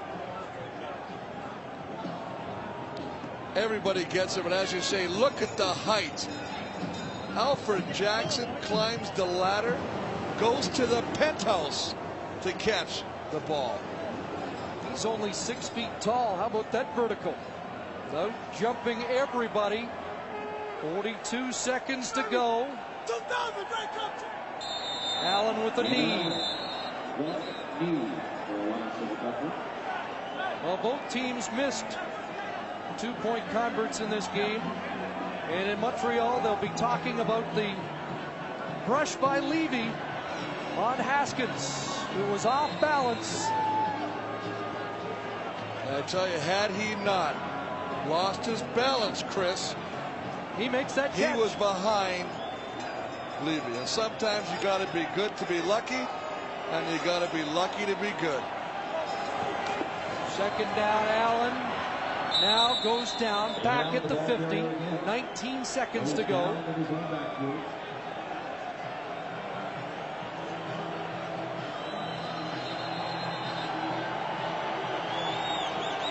And that means they can run it out. Now they run it out, take the penalty. Clock running. What a day here at McMahon. And what a dream postseason. I'm going to give Bert's going to stop the clock. That's going to force Allen to consume 3 more seconds the next time the ball is snapped. The clock adds 17 seconds. Shades of 94. BC winning 2 road games. First in Edmonton, then in Calgary. They adding that time? 19 seconds. 19 seconds. Back up to 19.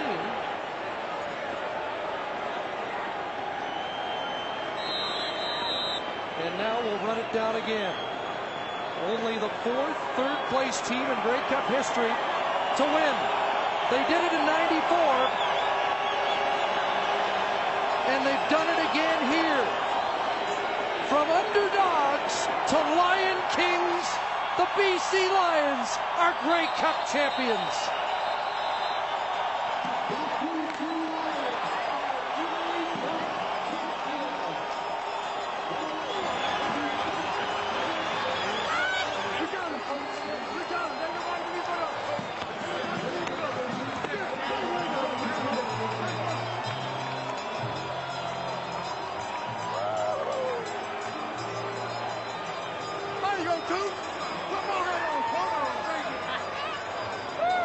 And the winning points were provided by Louis Pasaglia.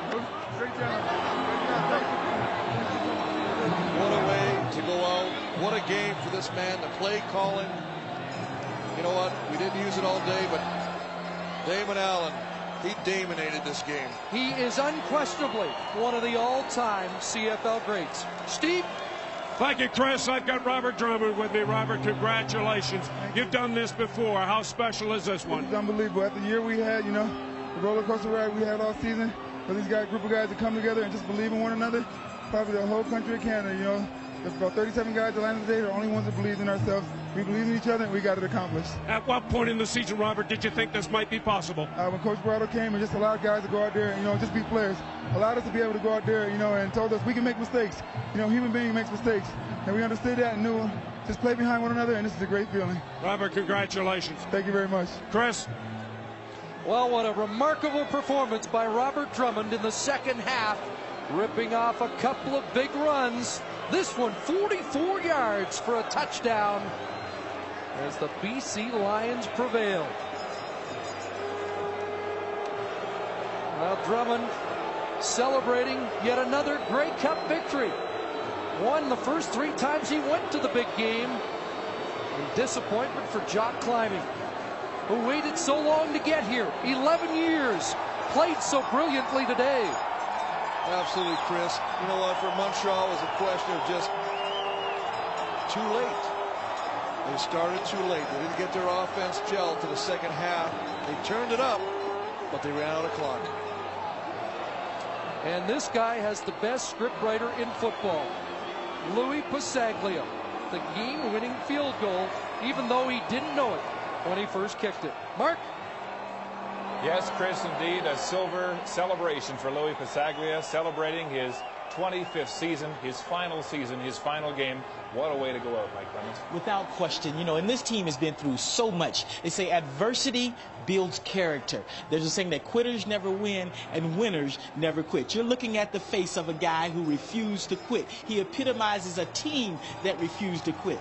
A few months ago, they were a team of champions. Now they have transformed into a championship team. And how about this man, Carl Kidd, joined this team with 5 games to play, and he's a Grey Cup champion. Without question, a Grey Cup champion. It doesn't seem fair if you ask Jock Climbing on the other side of the ball, but he added so much to this team. He made them a physical defense, did so much for them as we look at a couple of the big guys now celebrating. The Hoggies, a lot of tears on the faces of the BC Lions. 8-10 during the regular season, the first team with a sub-500 record to win the Grey Cup. But pinball, a month ago, this team was falling apart. There was internal dissension, finger pointing, and here they are at the Cup. They've done it in tremendous fashion, finding chemistry as we go back down to the field, and here's Steve again. Thank you very much, ladies and gentlemen. It now gives me great pleasure to call on, for the final time in his tenure as commissioner at the CFL, John Tory, to present the Grey Cup to the 2000 champions, the BC Lions. Ladies and gentlemen, congratulations to Calgary for a great Grey Cup. Congratulations to the Montreal Alouettes to a great game. And now to David Braley, Adam Rita, Coach Barato, and Louis and Damon and all the BC Lions, the Grey Cup. Congratulations. Fireworks paint the night sky over Calgary as BC celebrates a thrilling 28-26 win over the Montreal Alouettes to claim the 88th Grey Cup. And this man, Steve Barato, the BC head coach, not knowing what's coming, and he didn't know what was coming a couple of months ago either. He was out of work, laid off by his brother's firm, came to BC as a consultant. Within 10 days was a receivers coach, and by the end of the month, he'd taken over this club as head coach when Greg Mons left for the XFL, and he will sip the sweet nectar from the Grey Cup here today. What do you think about the drama of that kind of story, Mike Pinball? That's just an incredible, incredible story. And it's so neat to see how he changed in terms of being a coach, how his whole temperament changed. He became a different person this time around, and I think it was a big influence on the way these guys played. And to think that his arrival was something that the Lions really needed, because Mons had a team that was fighting with itself. He came in with that new, quiet demeanor and seemed to quell all the problems. Without question. He really brought a temperament to this team and brought a family atmosphere to this team. They really enjoyed being around each other, enjoyed playing football together, but enjoyed it being around each other off the field as well. Robert Drummond, your old teammate, named the MVP, and with good reason today after 2 third-down gambles, one going for a touchdown, the other setting up the big touchdown by Damon Allen. But what about Sean Millington as we watch the Lions get their celebration shots here? Nobody feeling the cold in Calgary. Sean Millington rushing today 17 times for 99 yards. Here's a kid that was told he could only be a blocker, moved from team to team, and for the first time since Orville Lee in 1988, he rushes for 1,000 yards and he gets the cup. You know, we talked so much about the running game, Drummond and Millington. Well, it panned out today. The drum rolled and the mill turned. It was perfect, picture perfect. Rushing has been such a big part of the Grey Cup. Now, for 6 years straight, the team that has led the game in rushing has won the football game, and Sean Millington set the tone in the first half of the football game. He did such a great job running the football, had 93 yards in the first half. Then his cohort, Robert Drummond, took over in the second half and rushed for over 100 yards in the second half alone. Now Damon Allen gets to hoist the cup as we go upstairs to Chris and Chris. All I can think of is this game never ceases to amaze.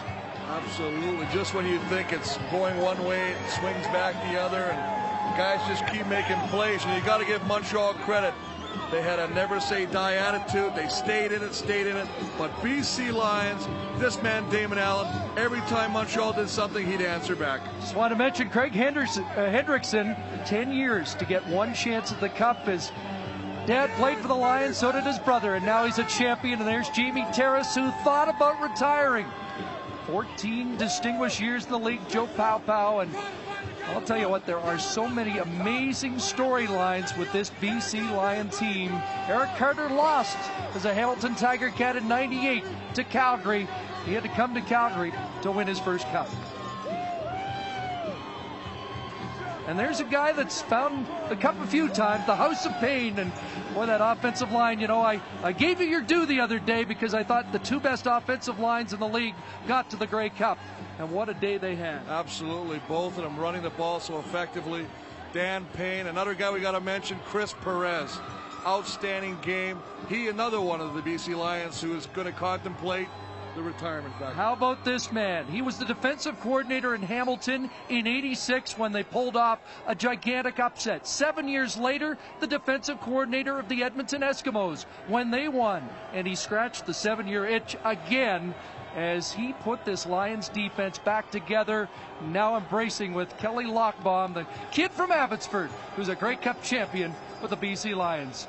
Louis Pasaglia with the winning points from his foot to go out and close a 25-year career with a silver celebration and the Grey Cup here in Calgary.